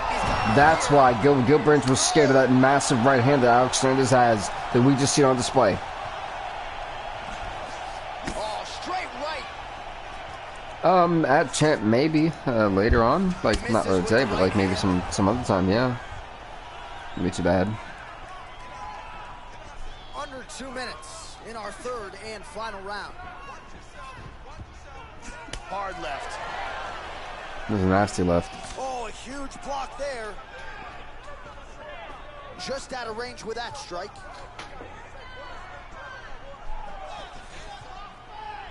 All right, Hernandez, what's your... Trying to go to the body now with the kick. That one misses. Whoa! He is clearly in big, big trouble here. He hurt him bad. Okay, again, Burns wants no part. Well, he is really starting to apply a lot of pressure here down the stretch. Not as much offense early. Exactly, that's what makes it so unique and so useful. That's why the stand-up thing, because now that these guys who only take down and I'm just gonna you know put you to the ground and Big punch. and tap you out. Now that's gone. Looking for the left hook. And it's fun to see because right now Alex Hernandez has proven he can go on the ground. We've seen it in his last fight. He has no problem going to the stand, and Burns getting rocked. And honestly, if this fight does not go to Alexander Hernandez, I'd be surprised. I think it'd be rigged. A pretty clear outcome here, I would think. He was able to knock his opponent down in this fight, and perhaps that was enough to get him a 10-8. And ultimately, the judges' scorecards here tonight. It should be a 10-8. It should be all him. The official decision is in. It resides with Bruce Buffer. Ladies and gentlemen, after 3 rounds, we go to the judges' scorecards for a decision. All 3 judges score the contest 30-27. The winner by unanimous decision, Alexander the Great Hernandez. Decision Hernandez all the way. So there he is, your winner by way of decision. And Joe, I think he took his Hernandez, well, next level here tonight. I mean, he put on as good of a fight as you can really get. As for Burns, wow. He didn't even try, folks. He did not try. Next up, it is going to be Pettis versus... Actually, no, it's going to be Lee versus Aubin Mercier, because I know Pettis and the other guy will actually fight. Coming up next, a matchup in the UFC lightweight division between the Motown phenom, Kevin Lee. And if Aubin Mercier... I wonder if Mercier is going to be the same way, because Burns was a takedown like Guru. Well, that's my vote for 10-4. Yep. Oh my God, you're 10-4. What happened? UFC Grand Prix tournament is coming up next. This format has been all the rage with a lot of the hardcore mixed martial arts fans out there. Sort of an homage to the history of UFC and Pride with a single night tournament game event here. And let's see who can be the last man standing here tonight. Just misses with the straight left hand. This is interesting. You know, I feel like Mercier's going to get scared. Who you got? Lee. You got 1 for Lee. You got 2 for Lee. Never mind, we got 2 for Lee.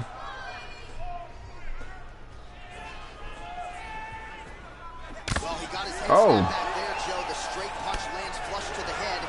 And again, he's just not doing things defensively that you want to see. Move that upper body. Get that head off of the center line. Yeah, it's funny because he's just leaning right into his Lee's actually struggling.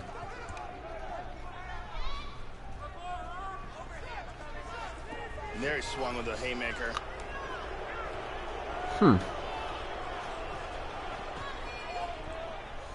I'm hoping to have all the divisions in the stream, so I don't have to do a 3rd one tomorrow. Under 3 minutes now to go in round 1. So yeah, that's my hope. As I'll be able to get all of these done, like, today. Bon Mercier circling to his right. Really threw a lot of power into that. Yes, sir. Yes, sir. To be honest, it's funny because I'm actually looking at a lot of these fighters I don't think I would typically ever really give a chance to, and they get the chance to showcase that.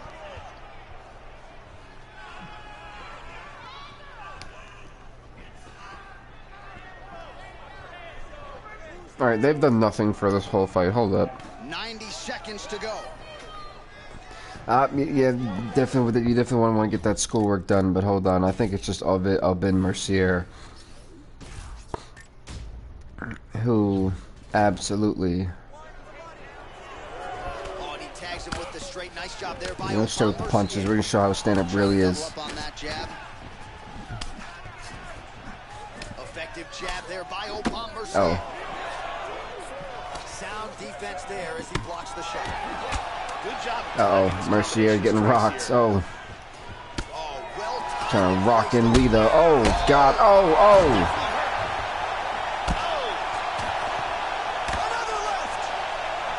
That's how you call that. That's how you do a fight, folks. Seconds to go. Garvin Mercier. Oh. I got him. Get up. Get up. I'm not even trying to play with you. Huge kick to the body. Oh, he might be out. Oh, Jesus. That's the end of round number 1. Then, like, flip back into this title and say, hey, that's not too bad. I'm going to do my work. And if you haven't listened to this in the back. Hey, absolutely, man. You can classify that as saved by the bell. And he eats Efficient with that jab. Doubles up on it now. Mercier is really going for that haymaking hit. Oh, he got everything behind that kick. Nasty combinations here. Oh, excellent exchange there. Strong work with the jabs there by Mercier and Kevin Lee. He's doing a great job. Mercier's really going for all those. Oh. Oh. And he connects with the punch there. Lee's eye continues to swell shut here. Yeah, Kevin Lee's eye is definitely getting rocked. Oh, he got cracked with the jab there, Joe, and his head is firmly on the center line. The one place it really These two guys are just, they're really going to all-out war. Here by leaning right into his opponent's range. Let's see if he can make some adjustments here. He's rocked. Oh, he might be out. Get up. Let's go. Let's do a cool little kick. Whoa! Let's go. He can't even keep up. And another one. He's in trouble. This is embarrassing, this guy. Oh. Albin Mercier just taunting. Man, Oh, no, that was a bad idea. Right here in round 2, definitely picking up the pace after round 1. So he got the Oh. message from the corner, and now he is taking control Screw of you. this I'm not second gonna round. block my leg. Good sequence of kicks there by Mercier. I missed that one completely. Oh. Effective punch there by Lee. OAM gets caught with that punch. He's treading water now. Got to find a way to move those feet. This fight's just boring. Oh my goodness. Get up. Get up. Oh! Oh! Oh! Good night. Good night. Huge roundhouse kick for the knockout. Yeah, Joe, a tremendous kick to end the fight tonight. That might be the biggest highlight of his UFC career. He certainly didn't telegraph it, but he got full force and extension behind it. And his opponent had absolutely no chance after that weapon was thrown. Kevin Lee. We go inside the octagon to Bruce Buffer for the official decision. Oof again, literally. Oof. This contest at 2 minutes, 59 seconds of round number 2. Declaring the winner by knockout, Olivier.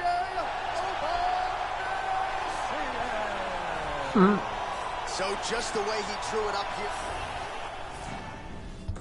Of course, everyone won the fight. Pettis Kovalov. It's up next.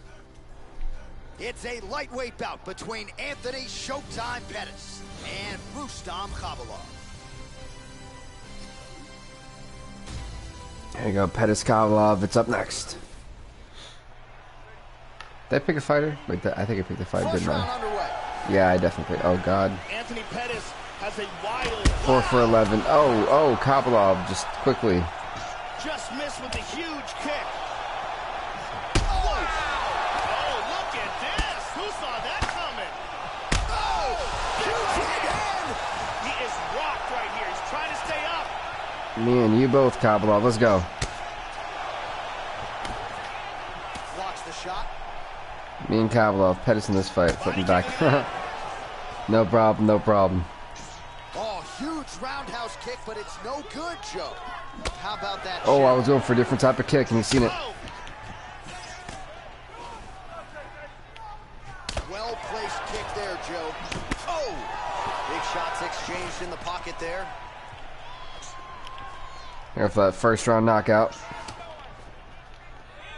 Well, he absorbs a kick to the head here, left it wide open. He's got to not move into that power shot. Let's see if he can adjust. Oh!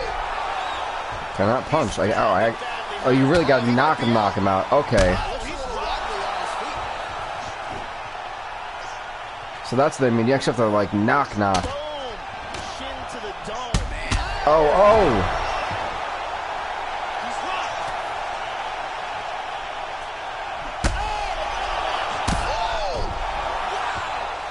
Look at this. This is brutal. You actually have to knock him out. Oh! The kick lands and he's down. Oh, he's stunned again.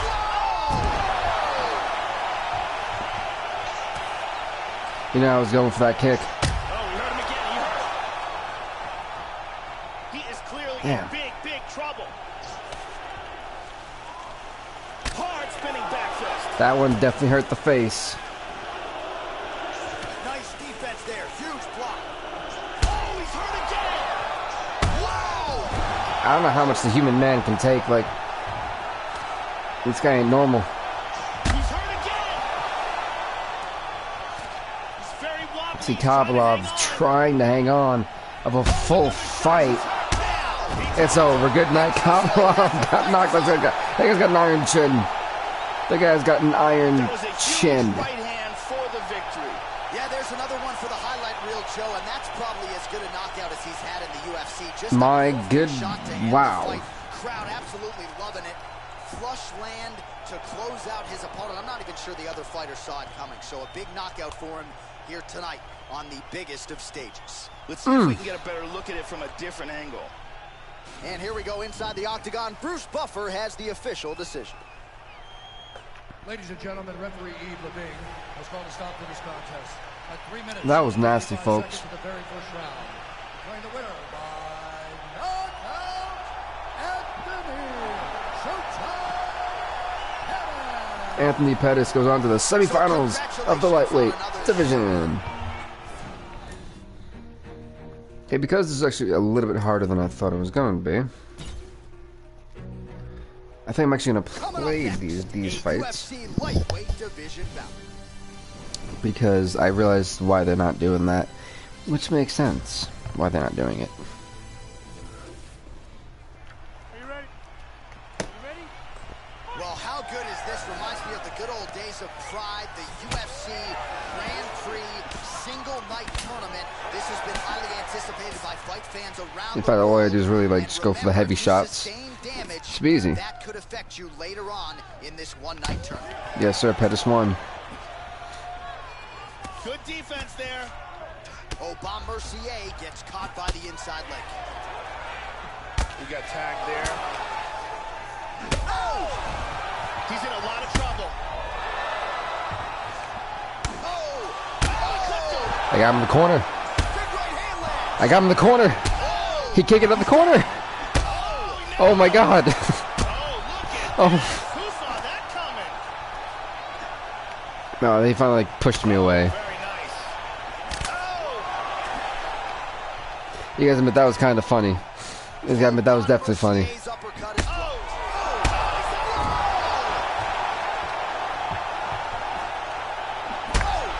Oh, I'm in Hernandez now. Oh, he tagged him though. He hurt him. He is in deep danger right now. Deep danger. Under 3 minutes now to go in what has been a very fast-paced opening round here. Wow!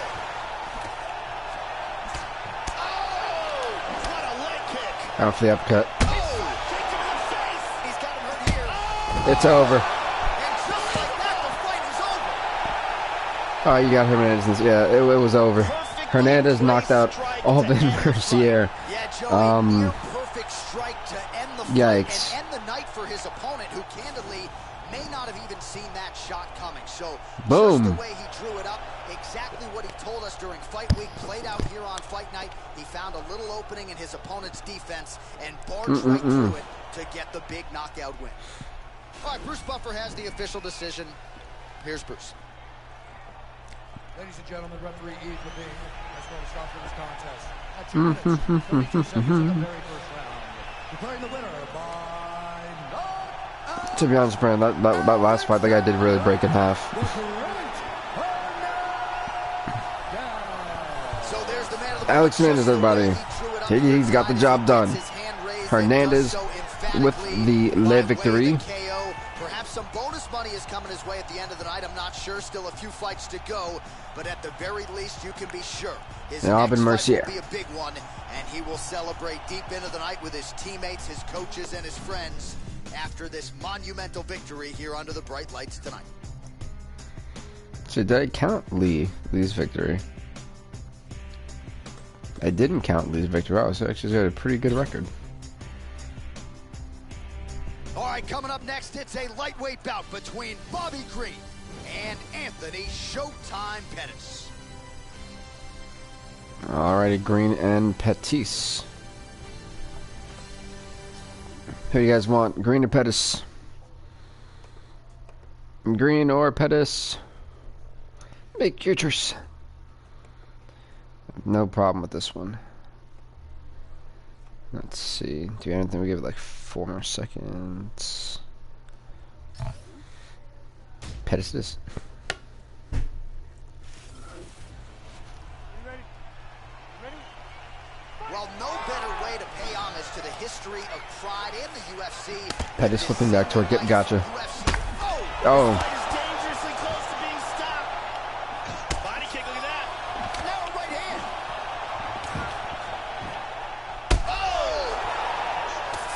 Oh, he hurt him. Bad. Nice leg kick. With inside leg kick, nice little leg kick. Oh, you checked the leg kick, okay. Huge kick, misses. Well, the kick lands to the head there, Joe, but I gotta say, he moved right into it. So let's see if he can make the adjustments, try to circle out, and at the very least get that guard up.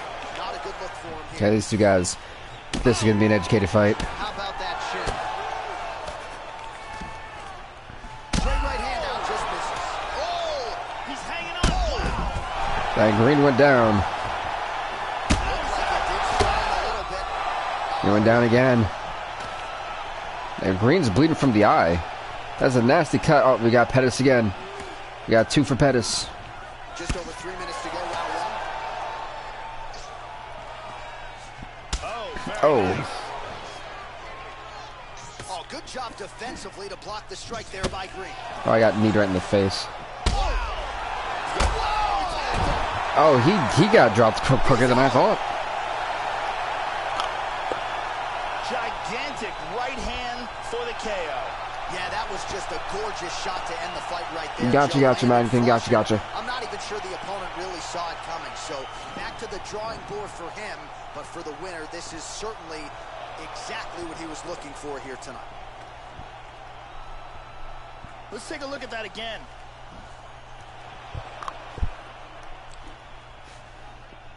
Check it out again. Now we go inside the octagon. Bruce Buffer with the official decision. I'm 50% once again. I'm dead. Referee Yves Levine has called a stop to this contest at 2 minutes, 16 seconds of the very first round. Declaring the winner by knockout, Anthony Showtime Pettis. Well, Anthony Showtime. Congrats to Anthony Showtime Pettis. 70%. Brandon killed it this time. Pettis versus Hernandez. Lock in your picks.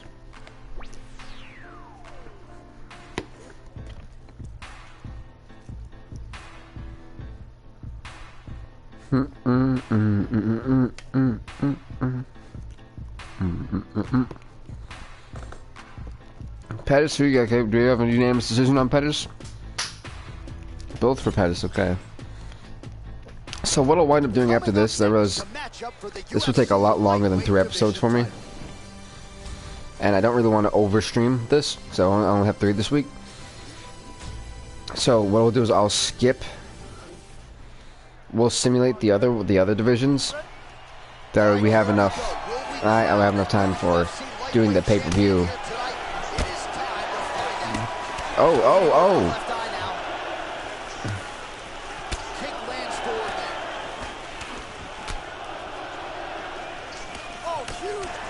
He's got good blocking awareness, this guy.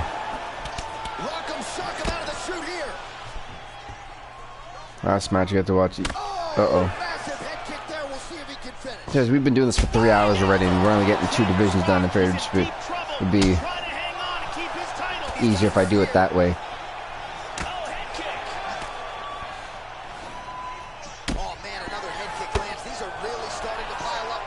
Oh, he got me with that one. Good stuff. Timely defense there. Huge block for him. Oh! Hard straight punch. Oh, damn. He went for it. He's clearly hurt. He knows I'm going for it. No problem, no problem. Man King.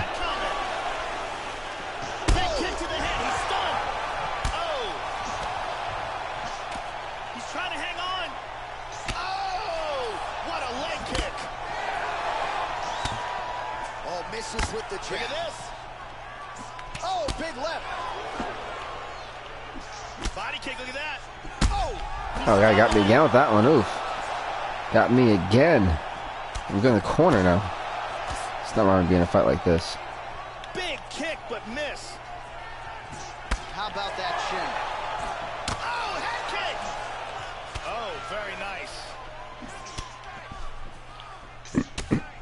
Well, he gets cracked to the head there, Joe. He continues to be vulnerable by leaning in. He's almost moving into the strike at this point in time. You got to get that head off the center line. Oh. I was going for like a mini. Joe, huge block there. The defense is holding up.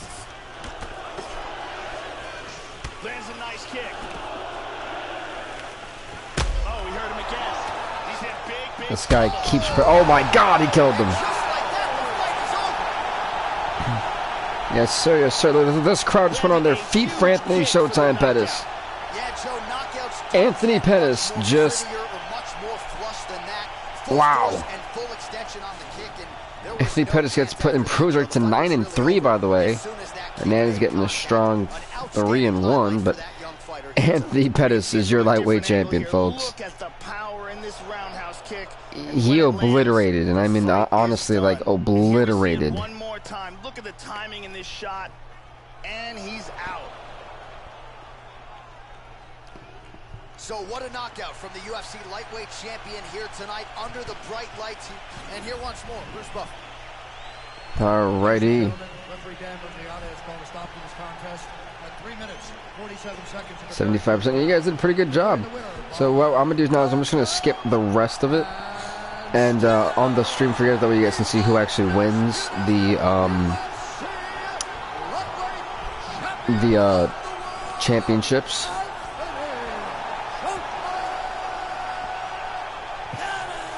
Congrats to Anthony Pettis on becoming the lightweight champion. Pettis is beyond ecstatic. And for him to be crowned that, you know, he's losing it right now. Alrighty, congrats to Anthony Showtime Pettis. But for the rest, to make it fair for your guys' time, to not drain your guys' time all day, we are going to go simply, and we'll actually, well, I'll name it just so that way everyone gets to see. Wait, no, featherweight. I'll put FTC, like featherweight championship tournament. That's a little bit easier, and then just to be, you know, more time, because this is only take like 10 minutes to do all this stuff, and so. We go stand up, we go straight right into lay featherweights, the 16. We'll put it, that doesn't really matter on what difficulty, so we just leave on regular. Please, why not? not Scotia. It'll be put in the Junis. There's one that's literally in Brazil. I think it's the Junis arena. Boom. Alright, let's get it started. Make sure to let me know who gets the other wins, but we'll do. Alright, so number 1 in the featherweight division is the notorious Conor McGregor. Oh, we're gonna get to see McGregor fight. That is not cool. Did Arnold actually got in? Really? Wow. Okay, so Conor and Arnold ranked 16. Meanwhile, in rank 2, it's Holloway versus Daniel Hooker. It's gonna be a good fight. See, Hooker, Holloway. I should probably put that in the back. There we go. Yeah, they earned the right to be in those type of.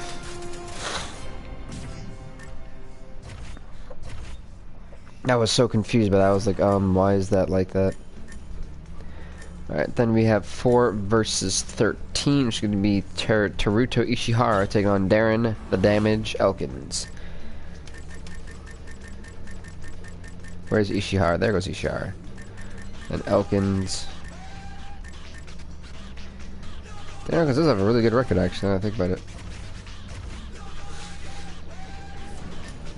Alright, so we got that one. It's going to be 3 versus 14, which is going to be Miles Ferry Jerry taking on Zabit Magomed Shapirov. I'm surprised I even got that name in there, by the way. Magomed Shapirov. Like, that just was such a mouthful. I was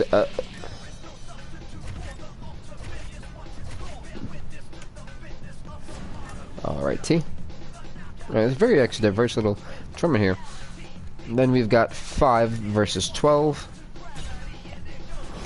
Charles Oliveira takes on Dennis Bermudez. And hey, he's like the home favorite in his own home country, so good on him. And then we've got 6 versus 11. It's gonna be Roscoe Stewart. Wow, he's actually, I forgot he was that rank. Roscoe Stewart as he takes on Doo-Ho Choi.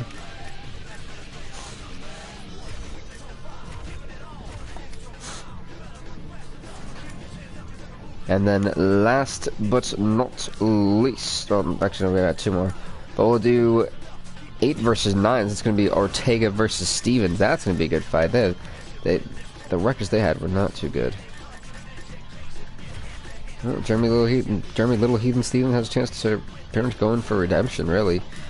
All right, and then last but not least, we're going to have 7 versus 10, which is Aldo versus Mendes, the 2-time champion, Jose Aldo. That's right, it's Chad Mendes. Mendes made it at a 2-2 record. Wow. This will be good. And Jose Aldo's in. I think that if the two, oh no, but they could face. They went out.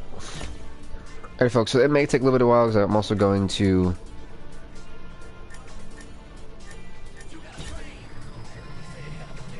Okay, so know that Conor McGregor beat Arnold Allen. I'm also going to mess with their records as we do it. That way you guys can kind of get a glimpse for everything and kind of take it all in. He knocked out in the first round. Jesus. Then Choi beat Stewart. That one is shocking. So Choi beat Stewart. Roscoe Stewart going to 1-1.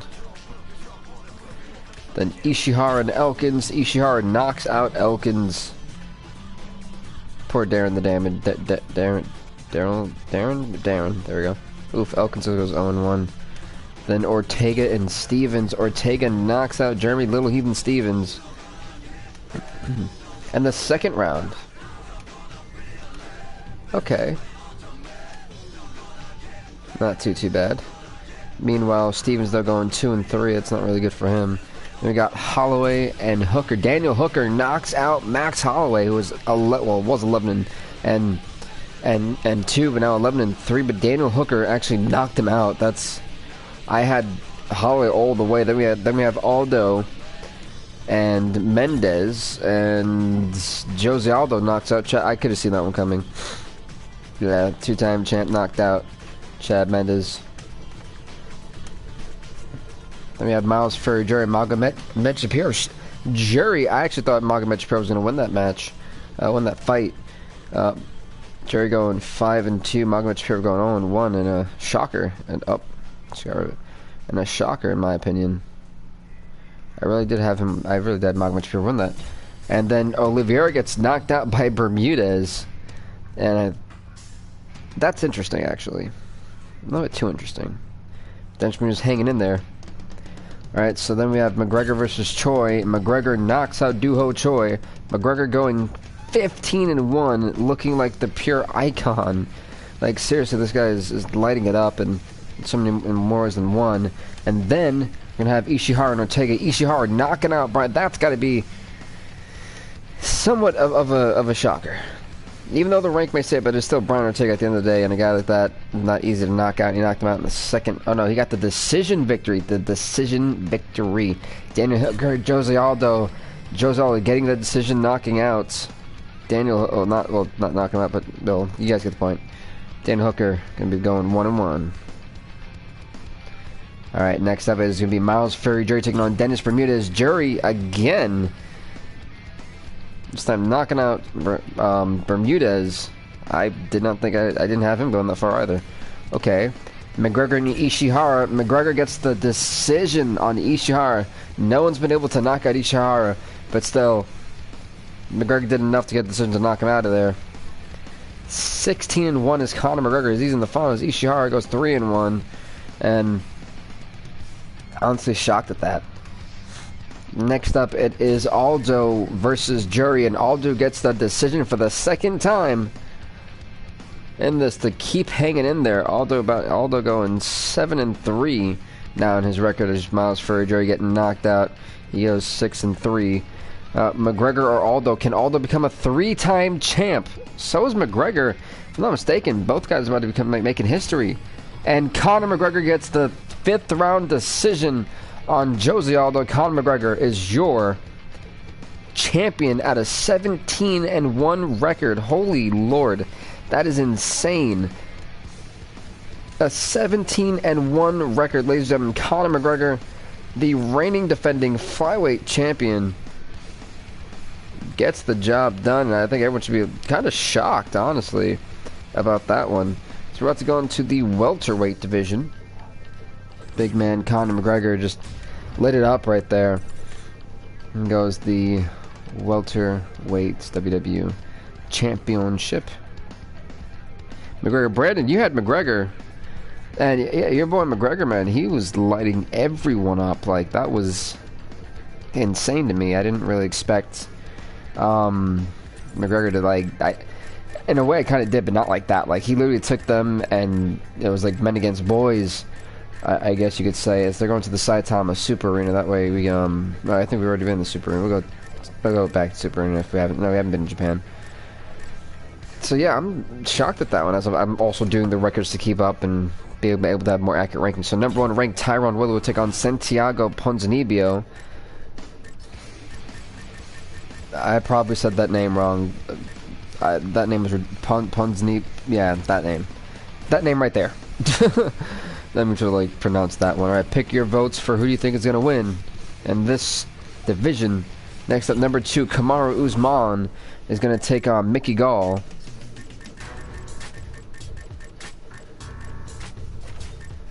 Gall and Usman.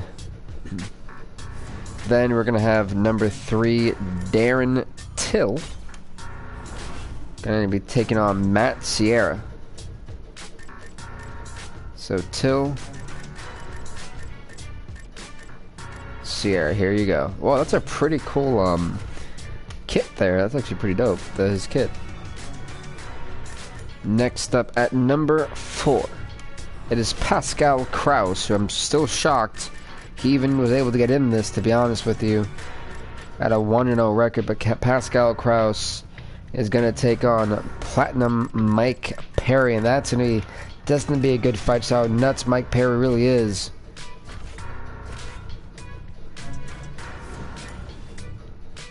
Alright, and next up you have Tom Breeze at number 5. You hear it right there. Tom Breeze taking on Leon Edwards, and Breeze is only 1-0, and he's got the 5th round slot. Wow. Interesting.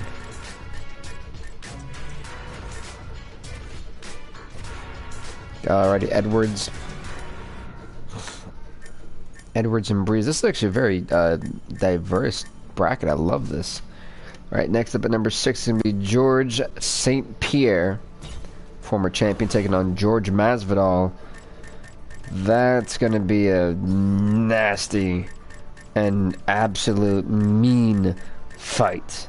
That right there could be a money fight anywhere in the world, folks. Literally in the world. So George Masvidal, Canada versus, well, technically Cuba, but what a fight that's going to be. Next up at number 7 is going to be Carlos Condit, taking on Amari Akhmedov. Condit getting in there barely. I think it was kind of 5-4. Amari Akhmedov was 1-1. This is going to be an interesting fight. Then last but not least, as I'm hoping that I don't get a copyright strike for the music, it's going to be Dong Hyun Kim taking on Thiago Alves. If I can get to Dong, there we go. There goes that one. Thiago Alves. What am I hearing? Alright, here we go. Woodley Ponzinibbio. Ponzinibbio by decision knocks out the number one. I'm telling you, if you're the number 1 ranked, you're just doomed at this point, unless you're McGregor or Sterling. But Ponzinibbio gets the job done. I think that one kind of shocked everybody. Let's go to Usman and Gall. And Gall knocked out Usman in the first. That is an upset. Kamaru Usman was the guy I had winning this whole tournament. And Mickey Gall just like said, not today. Next up, Darren Till. Till and Sierra. Till actually was able to knock out Sierra. And Matt's here going to go 0-1 his. Yikes. Negative for legend. Pascal Kraus. Platinum Mike Perry. Pascal Kraus just knocked out Platinum Mike Perry. That is another upset. I did not think I would really see that on display. I'm a little shocked, honestly. Alright, next up, it is going to be Breeze versus Edwards. Edwards, could have seen that one coming. Leon Edwards knocks out Tom Breeze in the 3rd round. Okay, so it's going to be Till versus Edwards. Next up, we've got St. Pierre and Masvidal. And George St. Pierre does actually knock out George Masvidal. Okay, look at George. Look at GSP. Masvidal going 0-1. Alright, next up is going to be Carlos Condit and Amari Akhmedov. Condit knocking out Akhmedov. Look at that, good on him. Yeah, you get to actually improve back to 6-4. Kim versus Alves, and Kim knocks out Alves. I actually thought I had Alves win that one, but not to be. Dong Hyun Kim says, take that. That means let's say we got Ponzinibbio and George St. Pierre, and Ponzinibbio by decision for the 2nd time. Ponzinibbio's won 2 fights by decision, eliminating Tyron Woodley and George St. Pierre to make the semifinals. That is nuts. This whole welterweight division is shocking me. But Ponzinibbio does it. You know, George St. Pierre's got it pissed. He thought he had it in the bag once Woodley was gone. And then we're going to have Darren Till and Leon Edwards.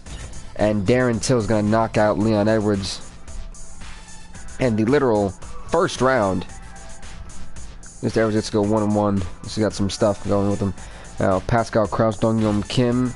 Kraus knocks out Kim in the 3rd round. Heartbreaking for Kim to go 3-3, but this has got a decent record. Now, Gall versus Condit. Gall's going to knock out Condit. Mickey Gall. First Usman, now Carlos Condit. This is nuts, folks. Nuts.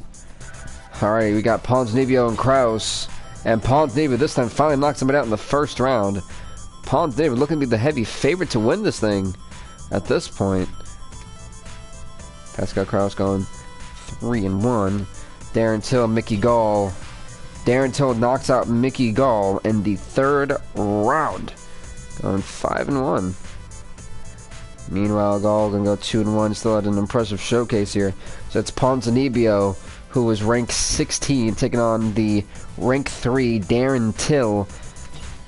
And Santiago Ponzinibbio is going to be the guy from Argentina to be holding the welterweight championship as he knocks out Darren Till in the second round. Heartbreaking for Till. I think a massive underdog. He didn't really have him winning anything. And Santiago Ponzinibbio just said, take that, I'm your champion. Nice little 4-0 start for him. Wow. I think we're all kind of shook at that one. Alright, next up, the middleweight division. And we're almost there, folks. We got the middleweight and then the light heavyweight. And we are good to go from the stream. And you guys were like, huh, what's he doing? Oh, see you, Brandon. I just realized that. Championship. Middleweight championship. Side time and now we're gonna go to the go to T-Mobile Arena. Why not? T-Mobile it is.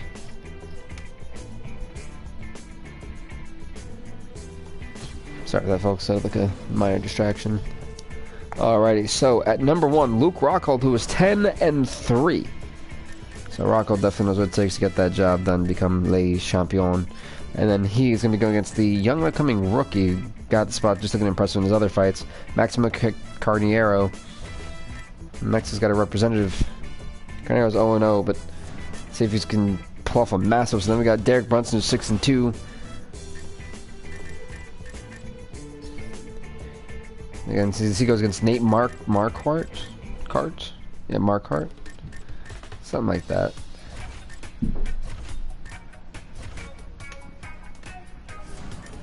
Alrighty. Then we're going to have at number 3, it's going to be Christoph Jocko's actually 3-0. Taking on Brad Tavares. If we can find Jocko. There goes Jocko. Then Tavares is going to be over here. Jocko from Poland. Then we're going to have Royce Gracie. Gets number 13, Israel Adesanya. So that's going to be a good fight. Royce Gracie was actually 2-0. He's going to take on Adesanya. Kid's got a thing to prove there. Then it's going to be Kelvin Gastelum at number 5. And he's going to take on David Branch. So Gastelum and Branch, that's going to be a nice little date there. Where's Gastelum? There goes Gastelum. Branch, there you are. Perfect. And then it's going to be... Wait, did I pick George St. Pierre twice? Oh, we're going to have to call in an audible. George St. Pierre can't fight twice.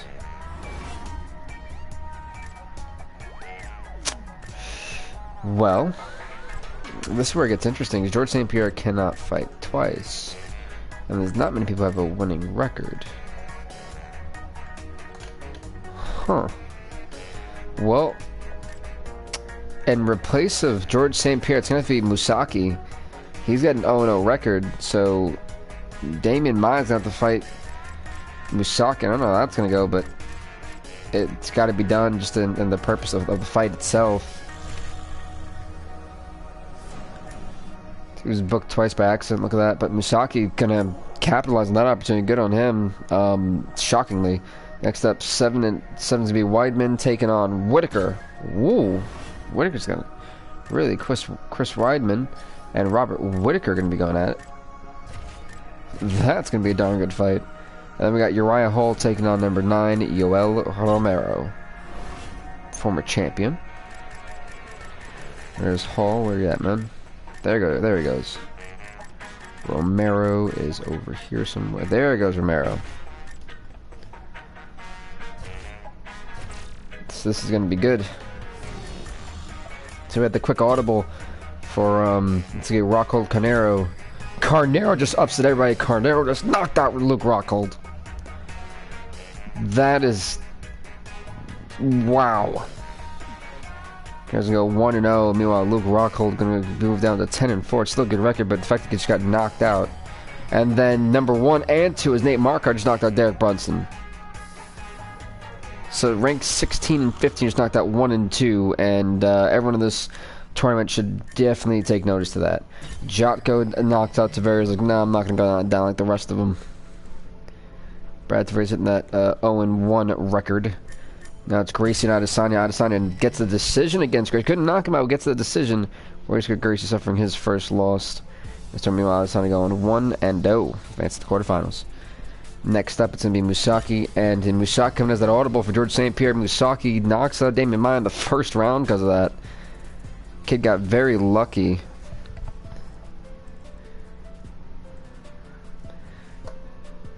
And so you got to like redo the whole record for this kid. He almost had George St. Pierre, so he's 1-0 now. I'm shocked, and Damian Maia losing. It's that one. That right there was nuts, folks. All right, next up we've got Chris Weidman taking on Robert Whittaker. As Weidman knocks out Robert Whittaker. This is not looking good. It's like for Whittaker. Weidman though going 4-2. But Whittaker did losing record. Gastelum and Branch 5 versus 12. Branch defeats Gastelum. Ouch. Like it's funny, 16, 15, technically unranked Musaki. Branch at 12. So 16, 15, 13, and 12. And unranked have also made it to the quarterfinals. That's nuts to me. It's crazy. And then Uriah Hall and Yoel Romero, and Hall was not going to last against Yoel Romero. Next up, it's Carnero. It's the two young guns, really. And Musaki gets the knockout to beat Carnero. This kid came in to film for George St. Pierre and is lighting it up. Then we're going to have Jotko and Branch. David Branch knocks out Krzysztof Jotko. So, wow. Honestly, wow. This division's it's been turned upside down. Marquardt and Weidman. Marquardt at 15 just knocked out Chris Weidman. What is happening? Seriously, what is happening in this division? Like, I don't... What? Wow. Next up is going to be Romero and Adesanya, and Romero knocks out Adesanya in the very first round. Heartbreaking for the young gun. Romero, they're going pushing his record to 7-5. Alright, so it's Marquardt, Branch, Musaki, and Romero. Musaki, Romero. And Romero ends Musaki's dreams of running through as Joe Romero's made it to the finals by knocking out Musaki. As a film, this unranked kid definitely has, I think, turned some heads here. Alright, next up is going to be Marquardt and Branch. And Marquardt knocks out David Branch. You guys may not understand why I'm so stunned and, like, shocked, but somehow we've ended up with rank number 9 and rank number 15. Romero Marquardt, who's going to become the middleweight champion, and Yoel Romero for the second time becomes champion as he knocks out Nate Marquardt. Give him his first loss of the year. And Romero improving his record to 9-5. Good on Yoel Romero, seriously, good on him. He's now the middleweight champion. Can't stun the man. The man has once again got the gold around his waist. Now, last one, folks, we have the light heavyweight division.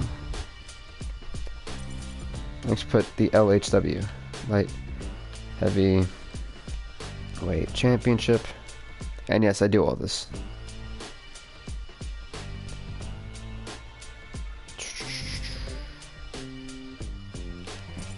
Perfect.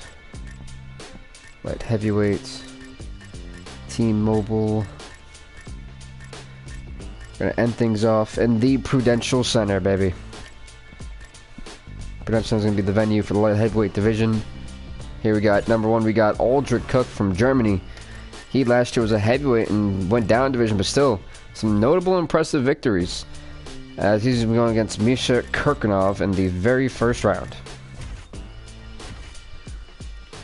Next up at number 2 is going to be the Iceman Chuck Liddell as he takes on Volkan Oezdemir. Fine, Chuck Liddell. Alright, and Ozdemir. Coming in at rank 15. Next up at number 3, and then the number 3 rank, it is going to be the one and only Jon Jones versus Corey Anderson.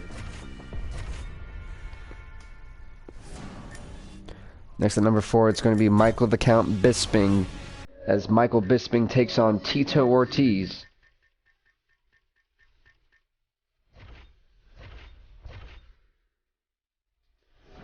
At number 5, it's going to be Anthony Rumble Johnson, the former champion. He takes on Glover Teixeira.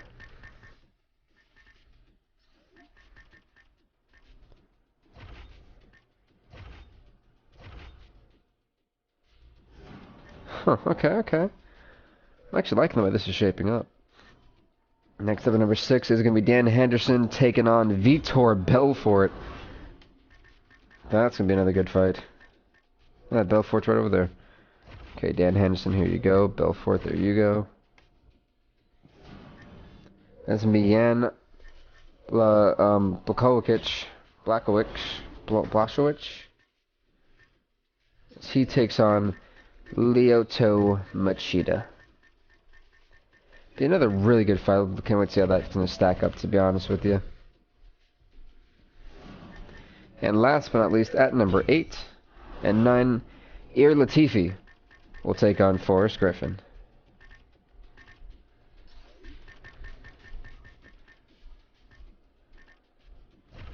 So here we go. We start this final tournament. Aldrich Kirkunov. And Kirkunov by decision knocks out the number 1 ranked seed. Aldrich Cook's undefeated record of 4-0. Down the drain, Misha Kirkunov has got to be smiling right now. Chuck Liddell, Volkan Ozdemir. Ozdemir knocks out the number 2 ranked seed. And Chuck Liddell, 15 and 16, making it once again. Jones and Anderson. Jon Jones knocks out Corey Anderson in the 3rd round. He was 6-2, going 7-2 now.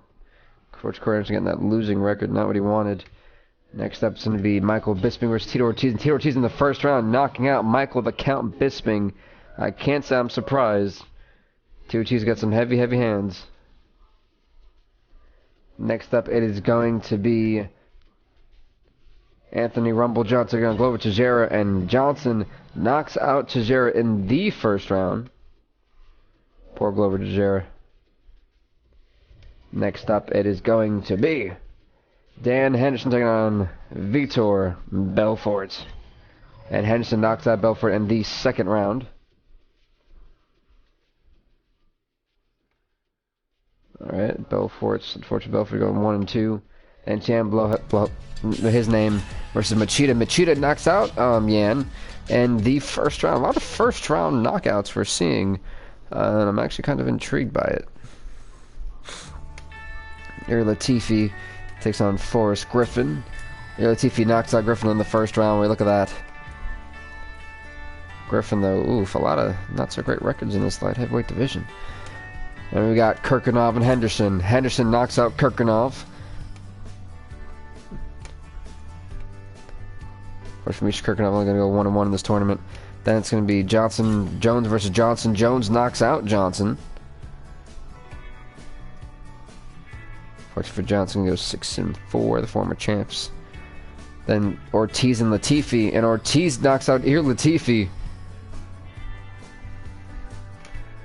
Ortiz versus Iuri Latifi, let's put that in there. And then we've got Ozdemir and Machida, and Ozdemir knocks out Machida. It's one of those take that type of things. Machida gonna go 2-2. Then it is going to be Henderson versus Ortiz, and Ortiz knocks out Dan Henderson in the 3rd round. Tito Ortiz could actually win this whole thing, the way he's going. It'd be actually nuts when you think about it. Then in the semifinals, it is going to be Ozdemir versus Jones, and Ozdemir knocks out Jon Jones in the 3rd round.